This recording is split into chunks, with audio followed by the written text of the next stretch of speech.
ഏതൊക്കെ വിഷയങ്ങളിലേക്ക് പോകണമെന്നതിനെ കുറിച്ചൊക്കെ ഇത്രയും പ്രബുദ്ധമായ ഒരു സദസ്സിനോട് ഞാൻ എങ്ങനെയൊക്കെയാണ് അത് സംബന്ധമായി പറയേണ്ടത് എന്ന് എന്നെ വല്ലാതെ ഒരു ആശയക്കുഴപ്പത്തിലാക്കുന്നു. ഏതായാലും നോമ്പ് എന്നത്, വ്രതാനുഷ്ഠാനം എന്നത് പരിശുദ്ധ ഖുർആൻ നമുക്ക് പറഞ്ഞു തന്ന പ്രകാരം കുത്തിബ അലൈക്കുമുസ് സിയാമു കമാ കുത്തിബ അലല്ലദീന മിൻ ഖബ്ലിക്കും ലഅല്ലക്കും തത്തഖൂൻ എന്നാണ്. നിങ്ങൾക്ക് മുമ്പുള്ള സമൂഹങ്ങൾക്കൊക്കെ നോമ്പ് നിർബന്ധമാക്കപ്പെട്ടിട്ടുണ്ട്, അതുപോലെ നിങ്ങൾക്കും നിർബന്ധമാക്കപ്പെട്ടു. ലഅല്ലക്കും തത്തഖൂൻ, നിങ്ങൾ മുത്തഖീങ്ങളാകാൻ വേണ്ടി എന്നാണ് ഖുർആൻ പറഞ്ഞത്. ഞാൻ എൻ്റെ പ്രധാനമായി എൻ്റെ പ്രിയപ്പെട്ട സഹോദരന്മാരോടും എന്നോടും പറയാൻ ആഗ്രഹിക്കുന്നത്, വ്രതാനുഷ്ഠാനത്തിൻ്റെ മറ്റെല്ലാ വിഷയങ്ങളെയും കുറിച്ച് ഒരുപക്ഷെ അതിൻ്റെ ഹെൽത്തി കൺസെപ്റ്റ് അഥവാ അതിൻ്റെ ആരോഗ്യദായകമായി നിൽക്കുന്ന സംഭവങ്ങളൊക്കെ കുറിച്ച് നമുക്ക് അങ്ങനെയൊക്കെ പറയാൻ ഒരുപാടുണ്ടാകും. പക്ഷെ അതിനേക്കാളും പ്രധാനമായി നോമ്പ് രക്ഷീകരിക്കുന്നത്, നോമ്പിലൂടെ ഒരു വിശിഷ്ടമായ സ്വഭാവ ഗുണമുള്ള ഒരു സൂക്ഷ്മശാലിയായ മനുഷ്യൻ അള്ളാഹു സൃഷ്ടിക്കുന്നതാണ്. അവിടെ തന്നെയാണ് ഏറ്റവും പ്രധാനമായ നോമ്പിനെ കാണുന്നത്. നമ്മുടെ സമചിത്തത, നമ്മുടെ ആത്മസംയമനം, അങ്ങനെ തുടങ്ങി നമ്മുടെ ജീവിതത്തെ എത്രത്തോളം ശുദ്ധീകരിക്കാൻ സാധ്യമാകും എന്നതിൻ്റെ പരിശീലനമാണ് വ്രതാനുഷ്ഠാനത്തിലൂടെ ഉണ്ടാകുന്നത്. അതാണ് നോമ്പിൻ്റെ ആത്മാവ് എന്ന് ഞാൻ പറയും. അതിൻ്റെ സോള് അതാണ്. മറ്റെല്ലാം നമ്മുടെ ശാരീരികമായി ഒരുപക്ഷെ ചില രോഗങ്ങളൊക്കെ മാറിക്കിട്ടും എന്ന രീതിയിലൊന്നുമല്ല നോമ്പിനെ കാണുന്നത്. മറിച്ച് നോമ്പിൻ്റെ ആത്മാവ് നമ്മളെ അല്ലാഹുവിലേക്ക് കൂടുതൽ അടുപ്പിക്കുന്ന വിധം, എത്രത്തോളം നമ്മുടെ ജീവിതത്തെ കൂടുതൽ നന്നാക്കിയെടുക്കാൻ പറ്റും എന്നതിനെ കുറിച്ച് ആലോചിക്കപ്പെടേണ്ട ഒന്ന് മാത്രമാണ്. അതുകൊണ്ടാണ് ഖുർആൻ നമ്മുടെ ലഅല്ലക്കും തത്തഖൂൻ, നിങ്ങൾ മുത്തഖീങ്ങളാകാൻ എന്ന് തന്നെ അല്ലാഹു പറയുന്നു. ഈ മുത്തഖീ എന്ന് പറയുന്ന പ്രയോഗത്തിൽ വിശുദ്ധ ഖുർആൻ പല സ്ഥലങ്ങളിലായി പറഞ്ഞു വെച്ചതിനെ ഒക്കെയും നമ്മൾ ഇങ്ങനെ പഠിക്കുമ്പോൾ എത്രയോ മനോഹരമായൊരു സ്വഭാവ വൈശിഷ്ട്യമാണ് യഥാർത്ഥത്തിൽ മുത്തഖീയിലൂടെ അല്ലാഹു നമുക്ക് കാണിച്ചു തരുന്നത്. വലിയ ആത്മസംയമനമുള്ള, വളരെ വലിയ ആർദ്രമായ ഹൃദയമുള്ള, സമചിത്തതയുള്ള, മറ്റുള്ളവർക്ക് വേണ്ടി ജീവിക്കുകയും പരോപകാരങ്ങളിൽ ജീവിക്കുകയും ചെയ്യുന്നവനായ ഒരു നല്ല മനുഷ്യനെ സൃഷ്ടിക്കുന്നു എന്നതാണ് മുത്തഖി എന്നതുകൊണ്ട് അല്ലാഹു ഉദ്ദേശിച്ചത്. അത് ഖുർആൻ പല സ്ഥലങ്ങളിലായി പറയുന്നത് നമ്മളൊന്ന് മനസ്സിലാക്കിയാൽ തന്നെ അവിടെ നമുക്ക് മനസ്സിലാക്കും. അല്ലാഹു പറയുന്നു, അല്ലദീന യുൻഫിഖൂന ഫിസ്സറാഇ വദ്ദറാഇ വൽകാദിമീനൽ ഗൈദ വൽആഫീന അനിൻ നാസ് വല്ലാഹു യുഹിബ്ബുൽ മുഹ്സിനീൻ. സൂറത്ത് ആല ഇംറാനിലാണ്. വസാബിഖൂ ഇലാ മഗ്ഫിറത്തിൻ മിൻ റബ്ബിക്കും വജന്നത്തിൻ അർദുഹാ അസ്സമാവാതു വൽ അർദു ഉഇദ്ദത ലിൽ മുത്തഖീൻ. അല്ലാഹു പറയുന്നു, നിങ്ങൾ വേഗം ഓടുക, മഗ്ഫിറത്തിലേക്ക് പോകും. മനുഷ്യന് സ്വാഭാവികമായി ഉണ്ടാകാവുന്ന തെറ്റുകളിൽ നിന്ന് അവനവന്റെ രക്ഷിതാവിലേക്ക് കൈകോർത്തി വിതുമ്പുന്ന ഹൃദയത്തോടെ പ്രാർത്ഥിച്ചു കഴിഞ്ഞാൽ നിരന്തരം അത് പൊറുക്കാൻ വേണ്ടി കാത്തു നിൽക്കുന്ന ഒരു പടച്ചവനെയാണ് വിശുദ്ധ ഖുർആൻ നമുക്ക് പഠിപ്പിച്ചിരുന്നത്. വല്ലാതെ എപ്പോഴും നിരന്തരം ശിക്ഷിക്കാൻ വേണ്ടി കാത്തു നിൽക്കുന്ന ഒരു തമ്പുരാനെയല്ല, മറിച്ച് ദയാപരനായ, തൻ്റെ അടിമക്ക് സംഭവിച്ചു പോകാവുന്ന സ്ലഭങ്ങളെ കുറിച്ച്, തൻ്റെ അടിമക്ക് സംഭവിച്ചു പോകാവുന്ന പാപത്തെക്കുറിച്ച് വേണ്ട പോലെ കൃത്യമായി കാരുണ്യത്തോടെ വീക്ഷിക്കുന്ന ഒരു തമ്പുരാനെയാണ്. അതുകൊണ്ടാണ് ഖുർആൻ തന്നെ പറയുന്നത്, നിങ്ങൾ മഗ്ഫിറത്തിലേക്ക് വരും. ചില ഹദീസുകൾ തന്നെ ഇങ്ങനെയും കാണും. ഒരാൾ തെറ്റ് ചെയ്തു, അയാൾ തൗബ ചെയ്തു, വീണ്ടും അയാൾ തെറ്റ് ചെയ്തു, വീണ്ടും അയാൾ തൗബ ചെയ്തു. അങ്ങനെ വീണ്ടും വീണ്ടും തൗബ ചെയ്യുമ്പോൾ അല്ലാഹു റബ്ബുൽ ഇസ്സത്ത് പറയുമത്രേ എന്ന് പറഞ്ഞാൽ അതിനർത്ഥം നമ്മൾ തെറ്റ് ചെയ്യാൻ വേണ്ടി ഒരു ലൈസൻസ് വാങ്ങാന്നുള്ള അർത്ഥത്തിൽ അല്ലെങ്കിൽ കൂടി അവൻ ഒരു കാര്യം സമ്മതിക്കുന്നുണ്ടല്ലോ, അവനൊരു രക്ഷിതാവുണ്ടെന്ന് അവൻ സമ്മതിക്കുന്നുണ്ടല്ലോ, അതുകൊണ്ട് അവന്റെ തെറ്റുകളെ ഞാൻ പുറത്തു കൊടുത്തിരിക്കുന്നു എന്ന് പറയും എന്ന് നബി തിരുമേനി സ്വല്ലല്ലാഹു അലൈഹി വസല്ലം പഠിപ്പിച്ചു.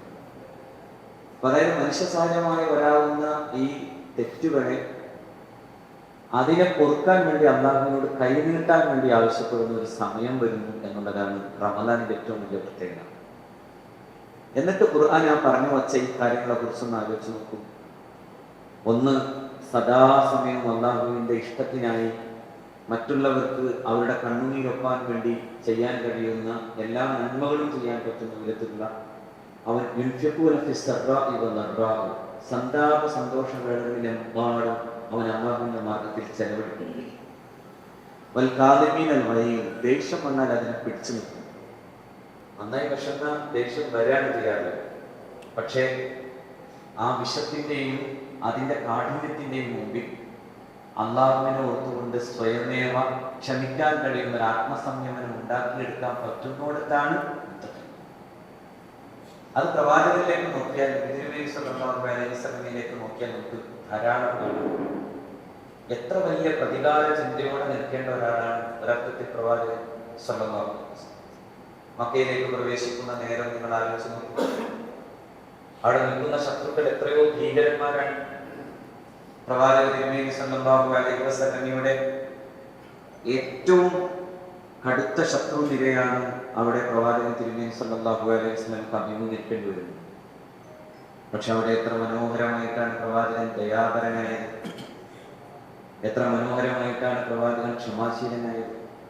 ആ വരവ് പോലും എത്രയോ മനോഹരമാണ്. ഞാൻ ചിലപ്പോഴൊക്കെ ഇങ്ങനെ ആലോചിച്ച് പോകാറുണ്ട്. അതായത് മാർട്ടിൻസ് പോലും ഇത്ര പ്രഗത്ഭനായ ഒരു ചരിത്രകാരൻ, അദ്ദേഹത്തിന്റെ ഹൃദയസ്പൃക്കായ വാക്കുകളിൽ അദ്ദേഹം തൻ്റെ ഹൃദയം തൊട്ടൊരു കാര്യം, ആ പുസ്തകം പരിഭാഷപ്പെടുത്തിയ മുട്ടാണിശ്ശേരി തന്നെ പറയുന്നൊരു കാര്യവും അദ്ദേഹം എടുത്തു പറഞ്ഞൊരു കാര്യവും ഇതാണ്. മക്കയിലേക്കുള്ള ആഗമന സമയത്ത് പ്രവാചകൻ കാണുന്നത് തൻ്റെ ഈ 10,000-ഓളം വരുന്ന അനുയായികളുമുള്ള യാത്രകൾക്കിടയിലെ ആ കൊടുങ്കാറ്റ് പിടിച്ച ആ മഴക്കാട്ടിൻ്റെ ഉള്ളിലെ ഒരു നായ അതിൻ്റെ കുഞ്ഞുങ്ങളെ തേടി അലയുന്ന ഒരു കാഴ്ച കാണുമ്പോഴേക്കും ആ വ്യഥയും വേദനയും മനസ്സിലാക്കിയിട്ട് ആ അമ്മക്ക് സാന്ത്വനം കൊടുക്കാതെ നമുക്ക് മുന്നോട്ട് പോകാൻ കഴിയില്ല എന്ന് പറയുന്ന സ്വഭാവ വൈശിഷ്ട്യത്തെയാണ് മുഹമ്മദ് നബിയിൽ നിന്ന് നമ്മൾ ആർജിക്കാൻ. ഒരു മാതാവിനെ, ഒരു നായയെ, അതിൻ്റെ കുഞ്ഞുങ്ങളെ തേടുന്ന നേരത്തുണ്ടാകുന്ന ആ വ്യഥ കണ്ടിട്ട് നിൽക്കൂ, ആ അമ്മയ്ക്ക് സമാധാനം കൊടുക്കാതെ നമുക്ക് മുന്നോട്ട് പോകാൻ കഴിയില്ല എന്ന് പറയുന്ന ഒരു വല്ലാത്ത ജീവിതത്തെ മുഹമ്മദ് നബി സല്ലല്ലാഹു അലൈഹി വസല്ലം നമുക്ക് പഠിപ്പിച്ചു. കുഞ്ഞുങ്ങളെയും ഉമ്മമാരെയും എങ്ങനെ ശ്രദ്ധിക്കണമെന്ന് പഠിപ്പിച്ചു. ഞാൻ സാന്ദർഭികമായി പറയാം, കഴിഞ്ഞ 2 വർഷം മുമ്പുള്ള ഒക്ടോബർ 7 നമുക്കൊക്കെ ഓർമ്മയില്ല. പലസ്തീനികളോട് യുദ്ധം ചെയ്യാൻ വേണ്ടിയുള്ള ആഹ്വാനം ബെഞ്ചമിൻ നെതന്യാഹു മുഴക്കുന്നത് ഒരു ബൈബിൾ വചനം ഉദ്ധരിച്ചുകൊണ്ടാണ്. ഒരു ബൈബിൾ വചനം ഉദ്ധരിച്ചുകൊണ്ടാണ്. Go to Amalek and destroy them all and put them to death, men, women, children, infants എന്ന് പറഞ്ഞിട്ട്. കൊല്ലുമ്പോൾ കുഞ്ഞുങ്ങളെയും കൂടി കൊന്നേക്കണം എന്ന് പറഞ്ഞിട്ട്, ഇൻഫൻസ്, മുല കുടിക്കുന്ന കുഞ്ഞുങ്ങളെയും കൂടി കൊന്നേക്കണം എന്ന് പറഞ്ഞിട്ടാണ്. അത്ര വലിയ ക്രൂരതയെ ബൈബിളിന്റെ ഓൾഡ് ടെസ്റ്റമെന്റ് പറഞ്ഞു നൽകുന്നത് അതിനെ അതേപോലെ ഉദ്ധരിച്ചുകൊണ്ടാണ് അത് പറയുന്നത്. ഇവിടെ ഒരു മനുഷ്യൻ നിൽക്കുന്നു, ഒരു നായ അതിന്റെ കുഞ്ഞുങ്ങളെ തേടുന്ന കാഴ്ച കാണുമ്പോഴേക്കും വിതുമ്പിപ്പോകുന്ന ഒരു മനുഷ്യൻ. ആ മനുഷ്യനെ ആർജിക്കലാണ് നോമ്പ് എന്നാണ് ഞാൻ എൻ്റെ പ്രിയപ്പെട്ട സഹോദരന്മാരോട് പറയേണ്ടത്. ആ മനുഷ്യനെ ആർജിക്കട്ടെ.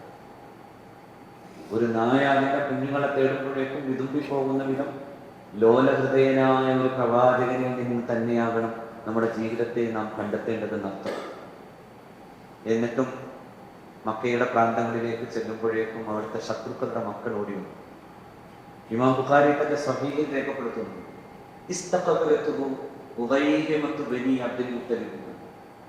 ബനു അബ്ദുൽ മുത്തലിബിലെ കുഞ്ഞുങ്ങൾ ഓടി വരികയാണ്. അവരെ കാണുമ്പോഴേക്കും സർവ്വ നിയന്ത്രണങ്ങളും വിട്ടുപോയ ഒരാൾ ഒട്ടകത്തിന്റെ മുട്ടുകുത്തിച്ച് താഴെ ഇറങ്ങി ആ കുഞ്ഞുങ്ങളെ ചേർത്ത് പിടിച്ച് ഉമ്മ വച്ച് അവരെ ആശ്വസിപ്പിച്ചിട്ടാണ് പ്രവാചകൻ തിരുമേനി സല്ലല്ലാഹു അലൈഹി വസല്ലം മക്കയിലേക്ക് പ്രവേശിക്കുന്നത്. എന്തൊരു മൂല്യമാണ്. However, the peoples were treated with special magnanimity. Through all the annals of contest, there is no triumphant envy comparable to this one. ഇത് പറഞ്ഞതാരും മുസ്ലിം ചരിത്രകാരനല്ല, നെയ്ക്കൂടാണ്. However, The peoples were treated with special magnanimity. വല്ലാത്ത മഹാമനസ്കത കൊണ്ടാണ് ആ ജനത പരിചരിക്കപ്പെട്ടത്. Through all channels of conquest, ഏത് പീഡനത്തിന്റെയും ചരിത്രം എടുത്തു നോക്കിയാൽ നമുക്ക് കാണാനാവുന്നത് ജേതാക്കൾ കടന്നു വരുന്നത് പലപ്പോഴും അക്രമത്തോടെയാണ്. അവിടെ വേദനിക്കുന്നത് സ്ത്രീയാണ്, അവിടെ ആർത്തനാദങ്ങൾ കേൾക്കുന്നത് കുഞ്ഞു മക്കളിൽ നിന്നാണ്, അവിടെ കുടിലുകൾ അല്ലെങ്കിൽ കൊട്ടാരങ്ങളിൽ എല്ലായിടങ്ങളിലും നാശം വിളിച്ചുകൊണ്ട് കടന്നു വരുന്നതാണ് പലപ്പോഴും ചൈത്രയാത്ര. No woman was raped, no house was robbed. ഒരു വീടും കൊള്ളയടിക്കപ്പെട്ടില്ല, ഒരു സ്ത്രീയും അപമാനത്താൽ തലമുറ്റേണ്ടി വന്നില്ല. മുഹമ്മദ് നബി കടന്നിട്ടുണ്ട്. ആ ജനതയോടായി പറഞ്ഞത് ഇങ്ങനെ തന്നെയാണ്, ലാ തഖ്രീബ അലൈക്കുമുൽ യൗം. ഇന്ന് നിങ്ങൾക്കെതിരെ പ്രതികാരം എടുക്കാനല്ല, നിങ്ങളെ ആശ്വസിപ്പിക്കാനും സമാധാനം നൽകാനുമാണ് ഞാൻ വന്നിട്ടുള്ളത് എന്ന് പറയുകയായിരുന്നു. ഞാൻ ഇത് നിങ്ങളുടെ മുമ്പിൽ വെക്കുന്നത് നമ്മളൊരു ആചാരം പോലെ ഇതിനൊക്കെ ചെയ്യുന്ന ഒരു നോമ്പുകാലത്തെയാണ്. ജീവിതത്തെ മാറ്റിപ്പണിത് പ്രവാചക ജീവിതത്തിന്റെ ഉദാത്തമായിട്ടുള്ള സ്വഭാവ വൈശിഷ്ട്യങ്ങളിലേക്ക് എത്താനാവുന്നോടത്താകണമെന്ന്. അതുകൊണ്ടാണ് ഖുർആനോട് അൽ കാദിമീൻ അൽ ഗൈദ് എന്ന് പറഞ്ഞത്. ദേഷ്യം പിടിച്ചു നിർത്താൻ പറ്റുന്നവനാണ്. വല്ലാഫീന അനിൻ നാസ്, ജനങ്ങൾക്ക് മാപ്പ് നൽകാൻ പറ്റുന്നവനാണ്, ഉദാരനാണ്.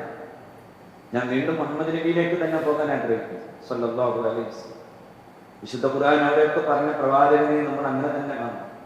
ഞാൻ ചോദിക്കട്ടെ, അങ്ങനെയാവുമായിരുന്നുവെങ്കിൽ ഒരുപക്ഷെ നമുക്കിടയിൽ ഈ സാമുദായികമായിട്ടുള്ള വിദ്വേഷങ്ങളും പ്രചാരണങ്ങളും വരുന്നിടത്തും നമ്മൾ തന്നെയും പലപ്പോഴും കാരണക്കാരായി മാറുന്നില്ലേ എന്നൊരു ആത്മവിശകലനത്തിനും ഈ സദസ്സ് ഒന്ന് തയ്യാറാകണം എന്നാണ് ഞാൻ പറയാനായിട്ടുള്ളത്. നമ്മൾ മുഹമ്മദ് നബിയായി മുഹമ്മദീയ ജീവിതത്തിന്റെ വ്യക്തിത്വത്തെ ആർജിച്ചില്ല. എല്ലാത്തിലും അത് കാണാറുണ്ട്, എല്ലാത്തിലും. അതാണ് മുത്തഖി.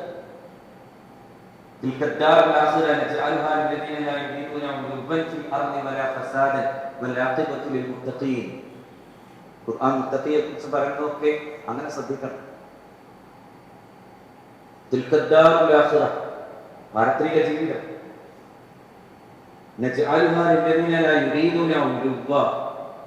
വലുതാകണമെന്ന് ആഗ്രഹിക്കാത്ത, നമ്മളൊക്കെ തന്നെ ഒന്ന് സ്വയം ആലോചിച്ചു.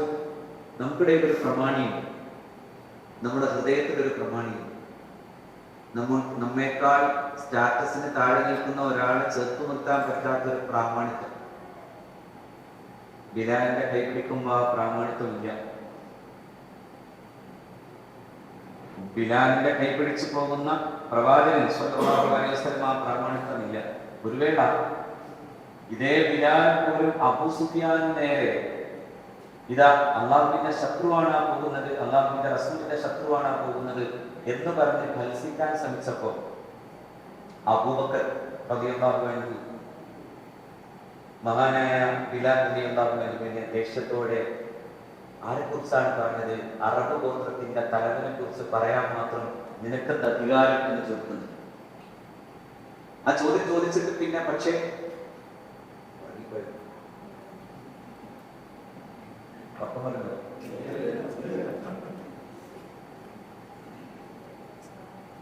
ആ ചോദ്യം ചോദിച്ചിട്ട് പക്ഷേ അബൂബക്കർ നേരെ പ്രവാചകനെ വിളിച്ചിടുകയുള്ളൂ. പ്രവാചകനോട് പറഞ്ഞു, ഞാൻ ബിലാലിനോട് ഇങ്ങനെയൊക്കെ പറഞ്ഞു. അപ്പൊ പറഞ്ഞൊരു വർത്താനം ഇതല്ല,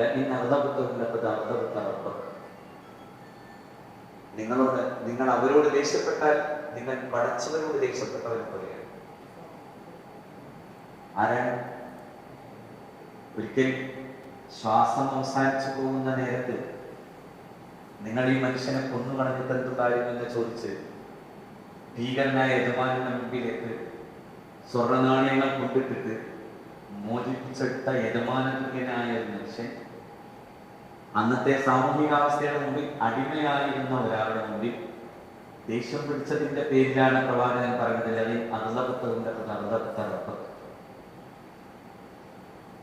നിങ്ങൾ അവരോട് ദേഷ്യം പിടിച്ചാൽ അതിനർത്ഥം നിങ്ങൾ പടച്ചവനോട് ദേഷ്യം പിടിച്ചു.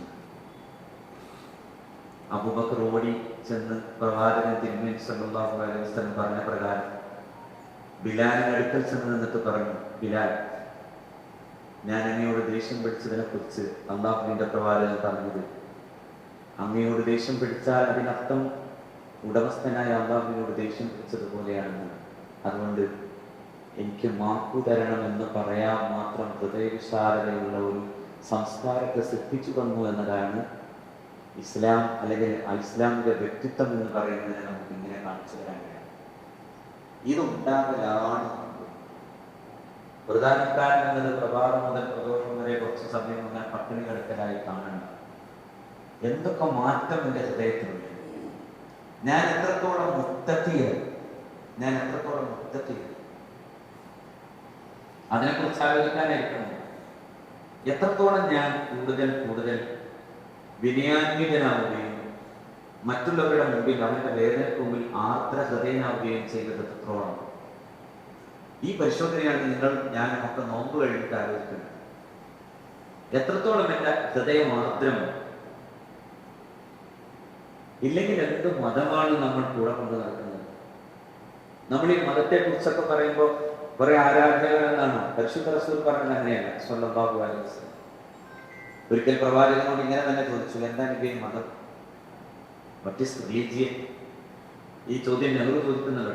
നെഹ്റു സ്കെപ്റ്റിക്കാണ്, നെഹ്റു ഒരു സന്ദേഹവാദിയാണ്. പക്ഷെ അദ്ദേഹം പറയുന്നുണ്ട്, പക്ഷെ എന്നാലും probably it consist of the inner development of the individuality. ശരിക്കും പറഞ്ഞാൽ അത് ആന്തരിക വ്യക്തിത്വത്തിന്റെ വളർച്ചയാണ്. The evolution of his consciousness to a certain direction which is considered good. ഇത് നെഹ്റുവിന്റെ പ്രയോഗമാണ്. ഞാനത് ഇങ്ങനെ പറയാൻ കാരണം, അദ്ദേഹം മതവിശ്വാസി അല്ലെങ്കിൽ കൂടി നമ്മളെക്കാൾ നന്നായി മതവിശ്വാസത്തിന്റെ ആന്തരികമായ അതിന്റെ സ്വഭാവം എന്തെന്ന് അദ്ദേഹം മനസ്സിലാക്കിയതുകൊണ്ട് പറയാം. The evolution of his consciousness to a certain direction which is considered good. നല്ലതെന്ന് പറയാൻ പറ്റുന്ന ചില നല്ല കാര്യങ്ങളിലേക്ക് ഹൃദയം പരിവർത്തനം ചെയ്യലാണ്. ആന്തരിക വ്യക്തിത്വത്തിന്റെ പരിവർത്തനമാണ് മതം. ആ പരിവർത്തനം നമുക്കുണ്ട്. നമ്മൾ പല സംഘടനകളാണ്, നമ്മൾ പല രീതികളാണ്, നമ്മൾ നമസ്കരിക്കുന്നുണ്ട്, നമ്മൾ ഇസ്ലാമികമായിട്ടുള്ള ഇത്തരം ആചാരങ്ങൾ ചെയ്യുന്നുണ്ട്. പക്ഷെ അതിനകത്ത് നിന്ന് കിട്ടേണ്ട ഒരു പ്രകാശം നമ്മുടെ ഹൃദയത്തിലേക്ക് വന്നു. ഈ ചിന്തയാണ് നമ്മൾ ഏറ്റവും പ്രധാനമായി കാണുന്നത്. അതുകൊണ്ട് റസൂലുള്ളാഹി സ്വല്ലല്ലാഹു അലൈഹി വസല്ലമയോട് ചോദ്യം ചോദിച്ചു, മദ്ദീനു യാ റസൂലുള്ളാഹി, എന്താ നിങ്ങളുടെ മതം? നബി മറുപടി പറഞ്ഞത്, നിങ്ങൾ നമസ്കരിക്കുന്നതാണ് മതം, നോമ്പ് നോക്കുന്നതാണ് മതം, സക്കാത്ത് കൊടുക്കുന്നതാണ് മതം എന്നൊന്നുമല്ല. അങ്ങനെയൊന്നും പറഞ്ഞില്ല. മറിച്ച് പ്രവാചകൻ പറഞ്ഞു, അദ്ദീനു ഹുസ്നുൽ ഖുൽഖ്. മതം ഉത്കൃഷ്ട സ്വഭാവമാണ്. ഉത്കൃഷ്ടമായ സ്വഭാവ ഗുണങ്ങൾ ആർജിക്കാനാകുന്നുണ്ടോ അവിടെയാണ് മതം. അപ്പൊ ചോദ്യകർത്താവ് വീണ്ടും സംശയം തീരാതെ അദ്ദേഹം വീണ്ടും അതേ ചോദ്യം ആവർത്തിച്ചു. അപ്പോഴും പ്രവാചകൻ തിരിച്ചു മറുപടി പറഞ്ഞുകൊണ്ടേയിരുന്നു, മതം ഉത്കൃഷ്ട സ്വഭാവം. ആ ചോദ്യത്തിന്റെ അവസാനം പ്രവാചകൻ തിരിച്ചു ഇങ്ങോട്ട് ചോദിച്ചു, അമാ തഫ്ഖഹു, എന്തേ മനസ്സിലായില്ല? എങ്കിൽ ഞാൻ പറഞ്ഞു തരാം, അദ്ദീനു അല്ലാ തഗ്ളബ, നിനക്ക് ദേഷ്യം വരാതിരിക്കുന്നിടത്താണ് മതം. ദേഷ്യം വരാതിരിക്കുന്നിടത്താണ് മതം. അതാണ് ഞാനീ പറഞ്ഞ അൽ കാദിമീനൽ ഗൈദ്, ആത്മസംയമനമാണ് മതം. ആത്മസംയമനമാണ് മതം. തന്നെ തന്നെ നിയന്ത്രിക്കാൻ സാധിക്കാതെ പോകുന്ന ഒരാൾക്ക് പിന്നെ ആരെ നിയന്ത്രിക്കാൻ കഴിയും? നിങ്ങൾ ആലോചിച്ചൊക്കെ പരിശുദ്ധ ഖുർആൻ പറയുന്നുണ്ട്, ഏകദേശം 70,000-ഓളം ആളുകളുടെ ഒരു യാത്ര നടത്തുന്നത് പലസ്തീനിലേക്ക്. താലൂത്താണ് അവരുടെ നായകൻ. ആ യാത്രക്കിടയിൽ ജോർദാൻ നദി കാണുന്നു. വിശന്ന് ദാഹിച്ചു വലഞ്ഞ് മരുക്കാട്ടിലൂടെയുള്ള യാത്രക്കിടയിൽ വെച്ചിട്ടാണ് വിശുദ്ധ ഖുർആൻ പറയുന്നത്, അവിടെ വരുമ്പോ അള്ളാഹു പരീക്ഷിക്കാൻ, നിങ്ങൾക്ക് ഇതാ ഒരു നദി പരീക്ഷണശാലയാവും. എന്താ നദിയിലെ പരീക്ഷണം? ഒന്നുകിൽ നിങ്ങൾ അതിൽ നിന്ന് ഒരു കവിൾപ്പിടം മാത്രം വെള്ളം കുടിക്കണം. നിങ്ങളുടെ ദാഹം മുഴുവൻ തീർത്താണ് വെള്ളം കുടിക്കാൻ നിങ്ങൾ തീരുമാനിക്കുന്നതെങ്കിൽ പിന്നെ ഇതിനു ശേഷം ഈ യാത്രയിൽ നിങ്ങൾ കൂടാൻ പാടില്ല. ശരിക്കും പറഞ്ഞാൽ നമ്മളിപ്പോ സാധാരണ IQ പരിശോധന നടത്തുന്നതിനേക്കാൾ ഏറെ ഏറ്റവും നന്നായി നടത്തേണ്ട EQ ഉണ്ട്, ഇമോഷണൽ ക്വസ്റ്റ്യൻ. വൈകാരികമായ ഒരാൾക്ക് ജയിക്കാനാവുന്നിടത്തോളം അയാളുടെ വ്യക്തിത്വത്തെ മറ്റൊരു വ്യക്തിത്വത്തിലും ഉരച്ചു കാണിക്കാനാവില്ല എന്ന് വിശുദ്ധ ഖുർആൻ അവിടെ പഠിപ്പിച്ചു തരുന്നു. ഇന്നല്ലാഹു മുബ്തലീകും ബിനഹരി, അള്ളാഹു പറയുന്നത് അങ്ങനെ തന്നെയാണ്. ഒരു നദി നിങ്ങൾക്ക് മുമ്പിൽ ഒരു പരീക്ഷണശാലയാവാൻ പോകുന്നു. ആരെങ്കിലും അതിൽ നിന്ന് ഒരു കുടം വെള്ളം കുടിച്ചാൽ, ഒരു കവിൾത്തുടം, അങ്ങനെ മാത്രമായി ദാഹത്തെ ശമിപ്പിക്കാൻ ശ്രമിച്ചാൽ, തന്റെ ആ വൈകാരികമായിട്ടുള്ള ഭാവത്തെ അങ്ങനെ നിയന്ത്രിക്കാൻ കഴിഞ്ഞാൽ ഞങ്ങളുടെ കൂടെ പോരാ. അപ്പൊ അത്രയും വലിയ സ്ക്രൂട്ടനൈസിങ് ചെയ്തതിനു ശേഷം അങ്ങനെ ഒരു സംശോധന നടത്തിയിട്ട് ഒടുക്കം കിട്ടിയ 313ഓളം പേരെ മാത്രമാണ് ആ ദൗത്യ സംഘത്തിന്റെ നേതാവ് കൂടെ കൂട്ടിയിട്ടുള്ളൂ എന്നാണ് അവിടെ നമ്മൾ പഠിക്കുന്നത്. ആ 313 പിന്നെ ജയിച്ചത് എന്നാണ്.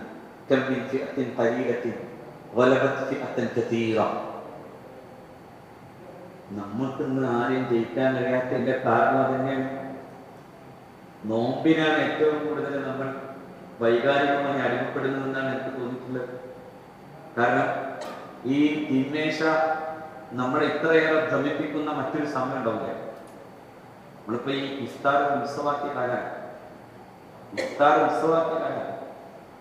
ഇഫ്താറിന് എന്തൊക്കെ വിഭവം, പ്രത്യേകിച്ച് ഇപ്പോൾ എറണാകുളം ജില്ലയിലെ സ്ത്രീകൾ തന്നെയാണ് അവിടെ എത്തുന്നത് എനിക്കറിയില്ല. കുറച്ചുകൂടി കാസർകോട്ടൊക്കെ തലശ്ശേരിക്കൊക്കെ പോയാലേ അവിടെ പോയി നോമ്പ് തുറക്കാന്ന് പറയുന്നത് വലിയ പേടിയാണ്. കാരണം വെച്ചാൽ നോമ്പ് തുറക്കുന്ന ഒരു സമയം, അത് കഴിഞ്ഞ് മകൾക്ക് നമസ്കരിച്ചൊരു സമയം, പിന്നെ അതിനുശേഷമുള്ള ഒരു ടൈം, പിന്നെ അത് കഴിഞ്ഞ് തരാവിന് കഴിഞ്ഞൊരു സമയം.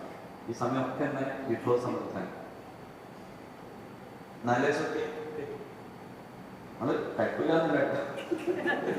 പക്ഷെ ഇത് വല്ലാത്തൊരു വൈകാരികമായ ഒരു സമ്മർദ്ദമാണ്. നമ്മളത് ജയിക്കുന്നില്ല. പിന്നെ നമ്മളത് നോക്കി ഈ തടികയിലുള്ള വിഭവസമൃദ്ധമായ ഈ ഭക്ഷണങ്ങളെ നോക്കി നിൽക്കുന്ന അർത്ഥത്തിലുള്ള ആ ഒരു വികാരത്തിൽ നിന്ന് ജയിച്ചു നിൽക്കാൻ പോലും നമുക്ക് സാധിക്കുന്നില്ല. പിന്നെ നമ്മളെന്ത് നോമ്പുകാരാണ്. അതുകൊണ്ടാണ് അവിടെ അതായത് ഇമോഷണൽ കോഷ്യന്റിനെ പരിശോധിക്കാൻ വേണ്ടിയാണ് ഈ നദി കടക്കുമ്പോൾ നിങ്ങളുടെ കൂട്ടത്തിൽ നിന്ന് 10,000-കണക്കിന് ആളുകൾ ഇല്ലാതാവാനുള്ള പ്രധാന കാരണം നിങ്ങൾ ജയിച്ചവർ ആരാണെന്ന് പരിശോധിക്കുകയായിരുന്നു എന്നവിടെ കുറിക്കാൻ പറയാൻ.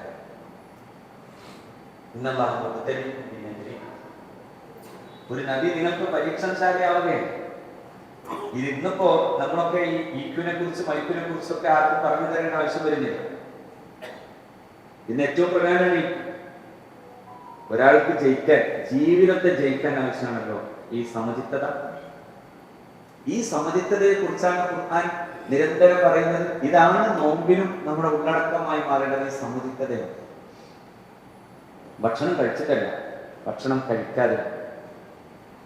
കാരണം നമ്മുടെ ഈ പ്രവാചകൻ ഹാറൂൻ റഷീദിന്റെ കാലം, ഖലീഫ ഹാറൂൻ റഷീദിന്റെ കാലത്ത് ഒരു ക്രൈസ്തവ വൈദ്യൻ ഒരിക്കൽ ഒരു മുസ്ലിം പണ്ഡിതനോട് ചോദിച്ചു, പരിശുദ്ധ ഖുർആനിൽ ആരോഗ്യശാസ്ത്ര സംബന്ധിയായി എന്താണ് പറയുന്നത്? അപ്പോ അദ്ദേഹം പറഞ്ഞു, അതിന് മറുപടിയായി കുലൂ വശ്റബൂ വലാ തുസ്രിഫൂ ഇന്നല്ലാഹ ലാ യുഹിബ്ബുൽ മുസ്രിഫീൻ ഇന്നഹു ലാ യുഹിബ്ബുൽ മുസ്രിഫീൻ എന്നായിട്ടാണ്.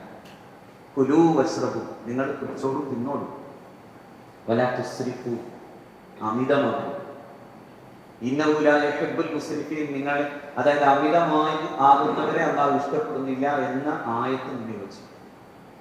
അപ്പൊ അദ്ദേഹം പറഞ്ഞത്ര സമഗ്രം. അതിനാൽ പിന്നെ പ്രവാചകന്റെ വചനങ്ങളിൽ നിന്ന് അത് സംബന്ധമായി എന്താണുള്ളത്?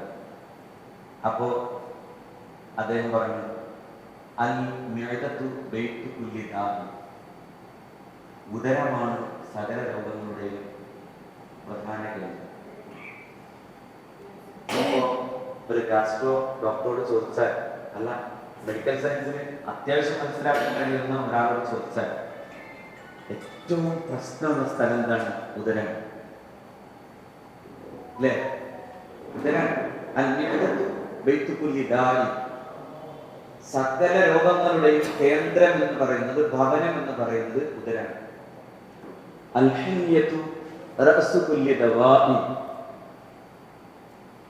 എല്ലാ മരുന്നിനേക്കാളും വലിയ മരുന്ന് ഭക്ഷണ നിയന്ത്രണമാണ്. ഇത് പ്രവാചകന്റെ വചനാണ്. വാഴ്ത്തിക്കുല്ല കുല്ല നഫ്സിൻ മാ അഅ്ബദ്തു. ഇതുകൂടി ഒന്ന് ശ്രദ്ധിച്ചോളൂ കേട്ടോ, അത് വളരെ പ്രധാനമാണ്.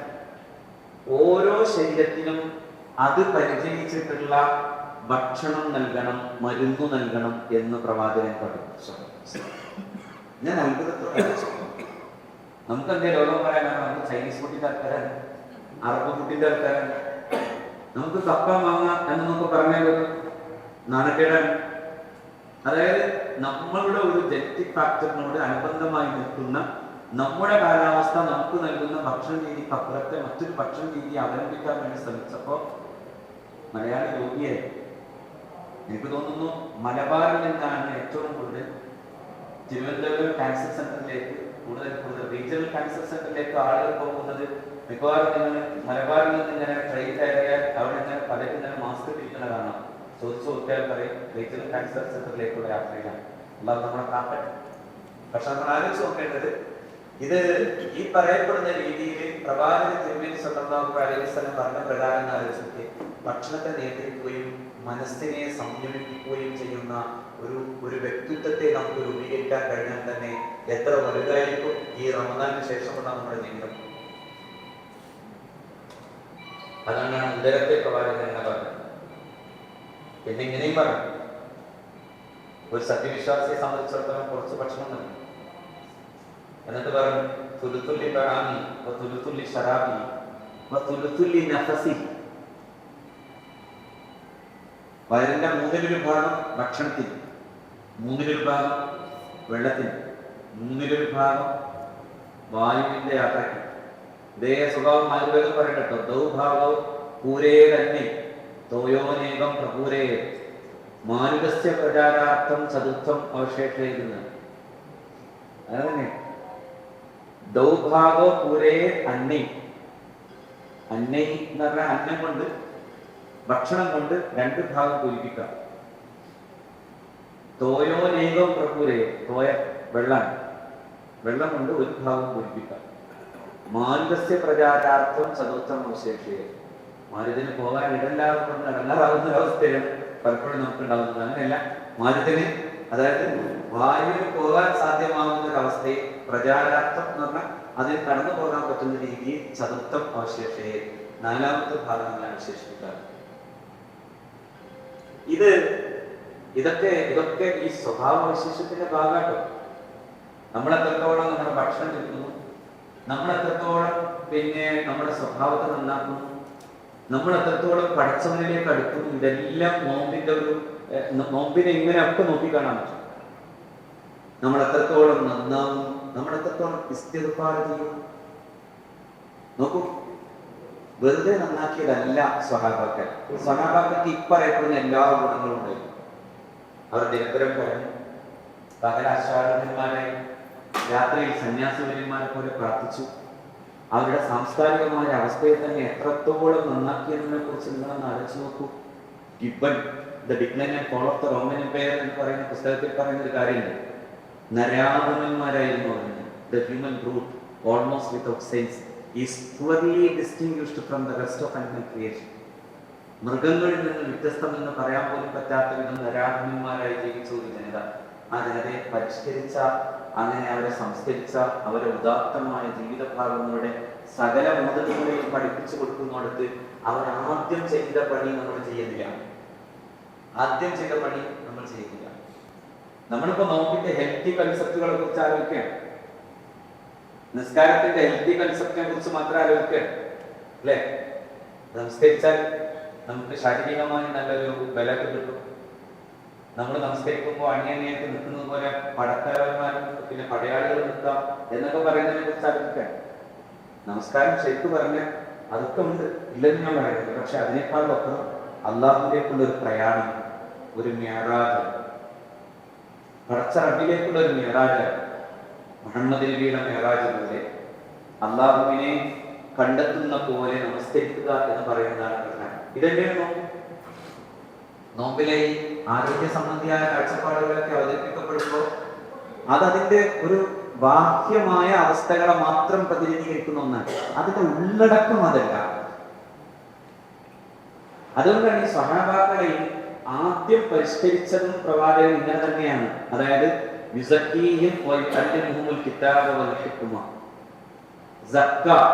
സംസ്കരിച്ചു, അവരുടെ ഉള്ളിനെ സംസ്കരിച്ചു, അവരുടെ ഹൃദയത്തെ സംസ്കരിച്ചു. അവർ കുട്ടികന്മാരായിരുന്നു, ദുഷ്ടന്മാരായിരുന്നു. പെൺകുട്ടി ജനിച്ചു എന്ന് കേൾക്കുമ്പോഴേക്കും കൊന്നുകളയാൻ വേണ്ടി ആഗ്രഹിച്ച വിധം ദുഷ്ടബോധമുള്ളവരായിരുന്നു. ഇത് അറബ് ലോകത്തിന്റെ മാത്രം കഥയൊന്നായിരുന്നു കേട്ടോ, പലയിടങ്ങളിലും അതുണ്ടായിരുന്നു. ഇന്ത്യയിലെ തന്നെ ഈ സമീപകാലം വരെയുള്ള ഇന്ത്യയിലെ സ്ത്രീ എന്ന് പറയുന്നതിനെ കുറിച്ചൊക്കെ ആലോചിച്ചാൽ നിങ്ങൾക്ക് മനസ്സിലാക്കാൻ പറ്റും, ഇതേ അവസ്ഥയിനേക്കാൾ ഭീകരമായിട്ടുള്ള അവസ്ഥയിൽ ജീവിച്ചു പെൺകുട്ടികൾ. ജനിച്ചപ്പോഴേ കൊന്നുകളയാനും ഇന്ത്യയിലുണ്ടായിരുന്നു അങ്ങനത്തെ സംസ്കാരം.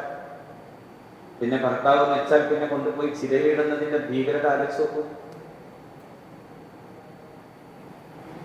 അതിഭീകരായിരുന്നു.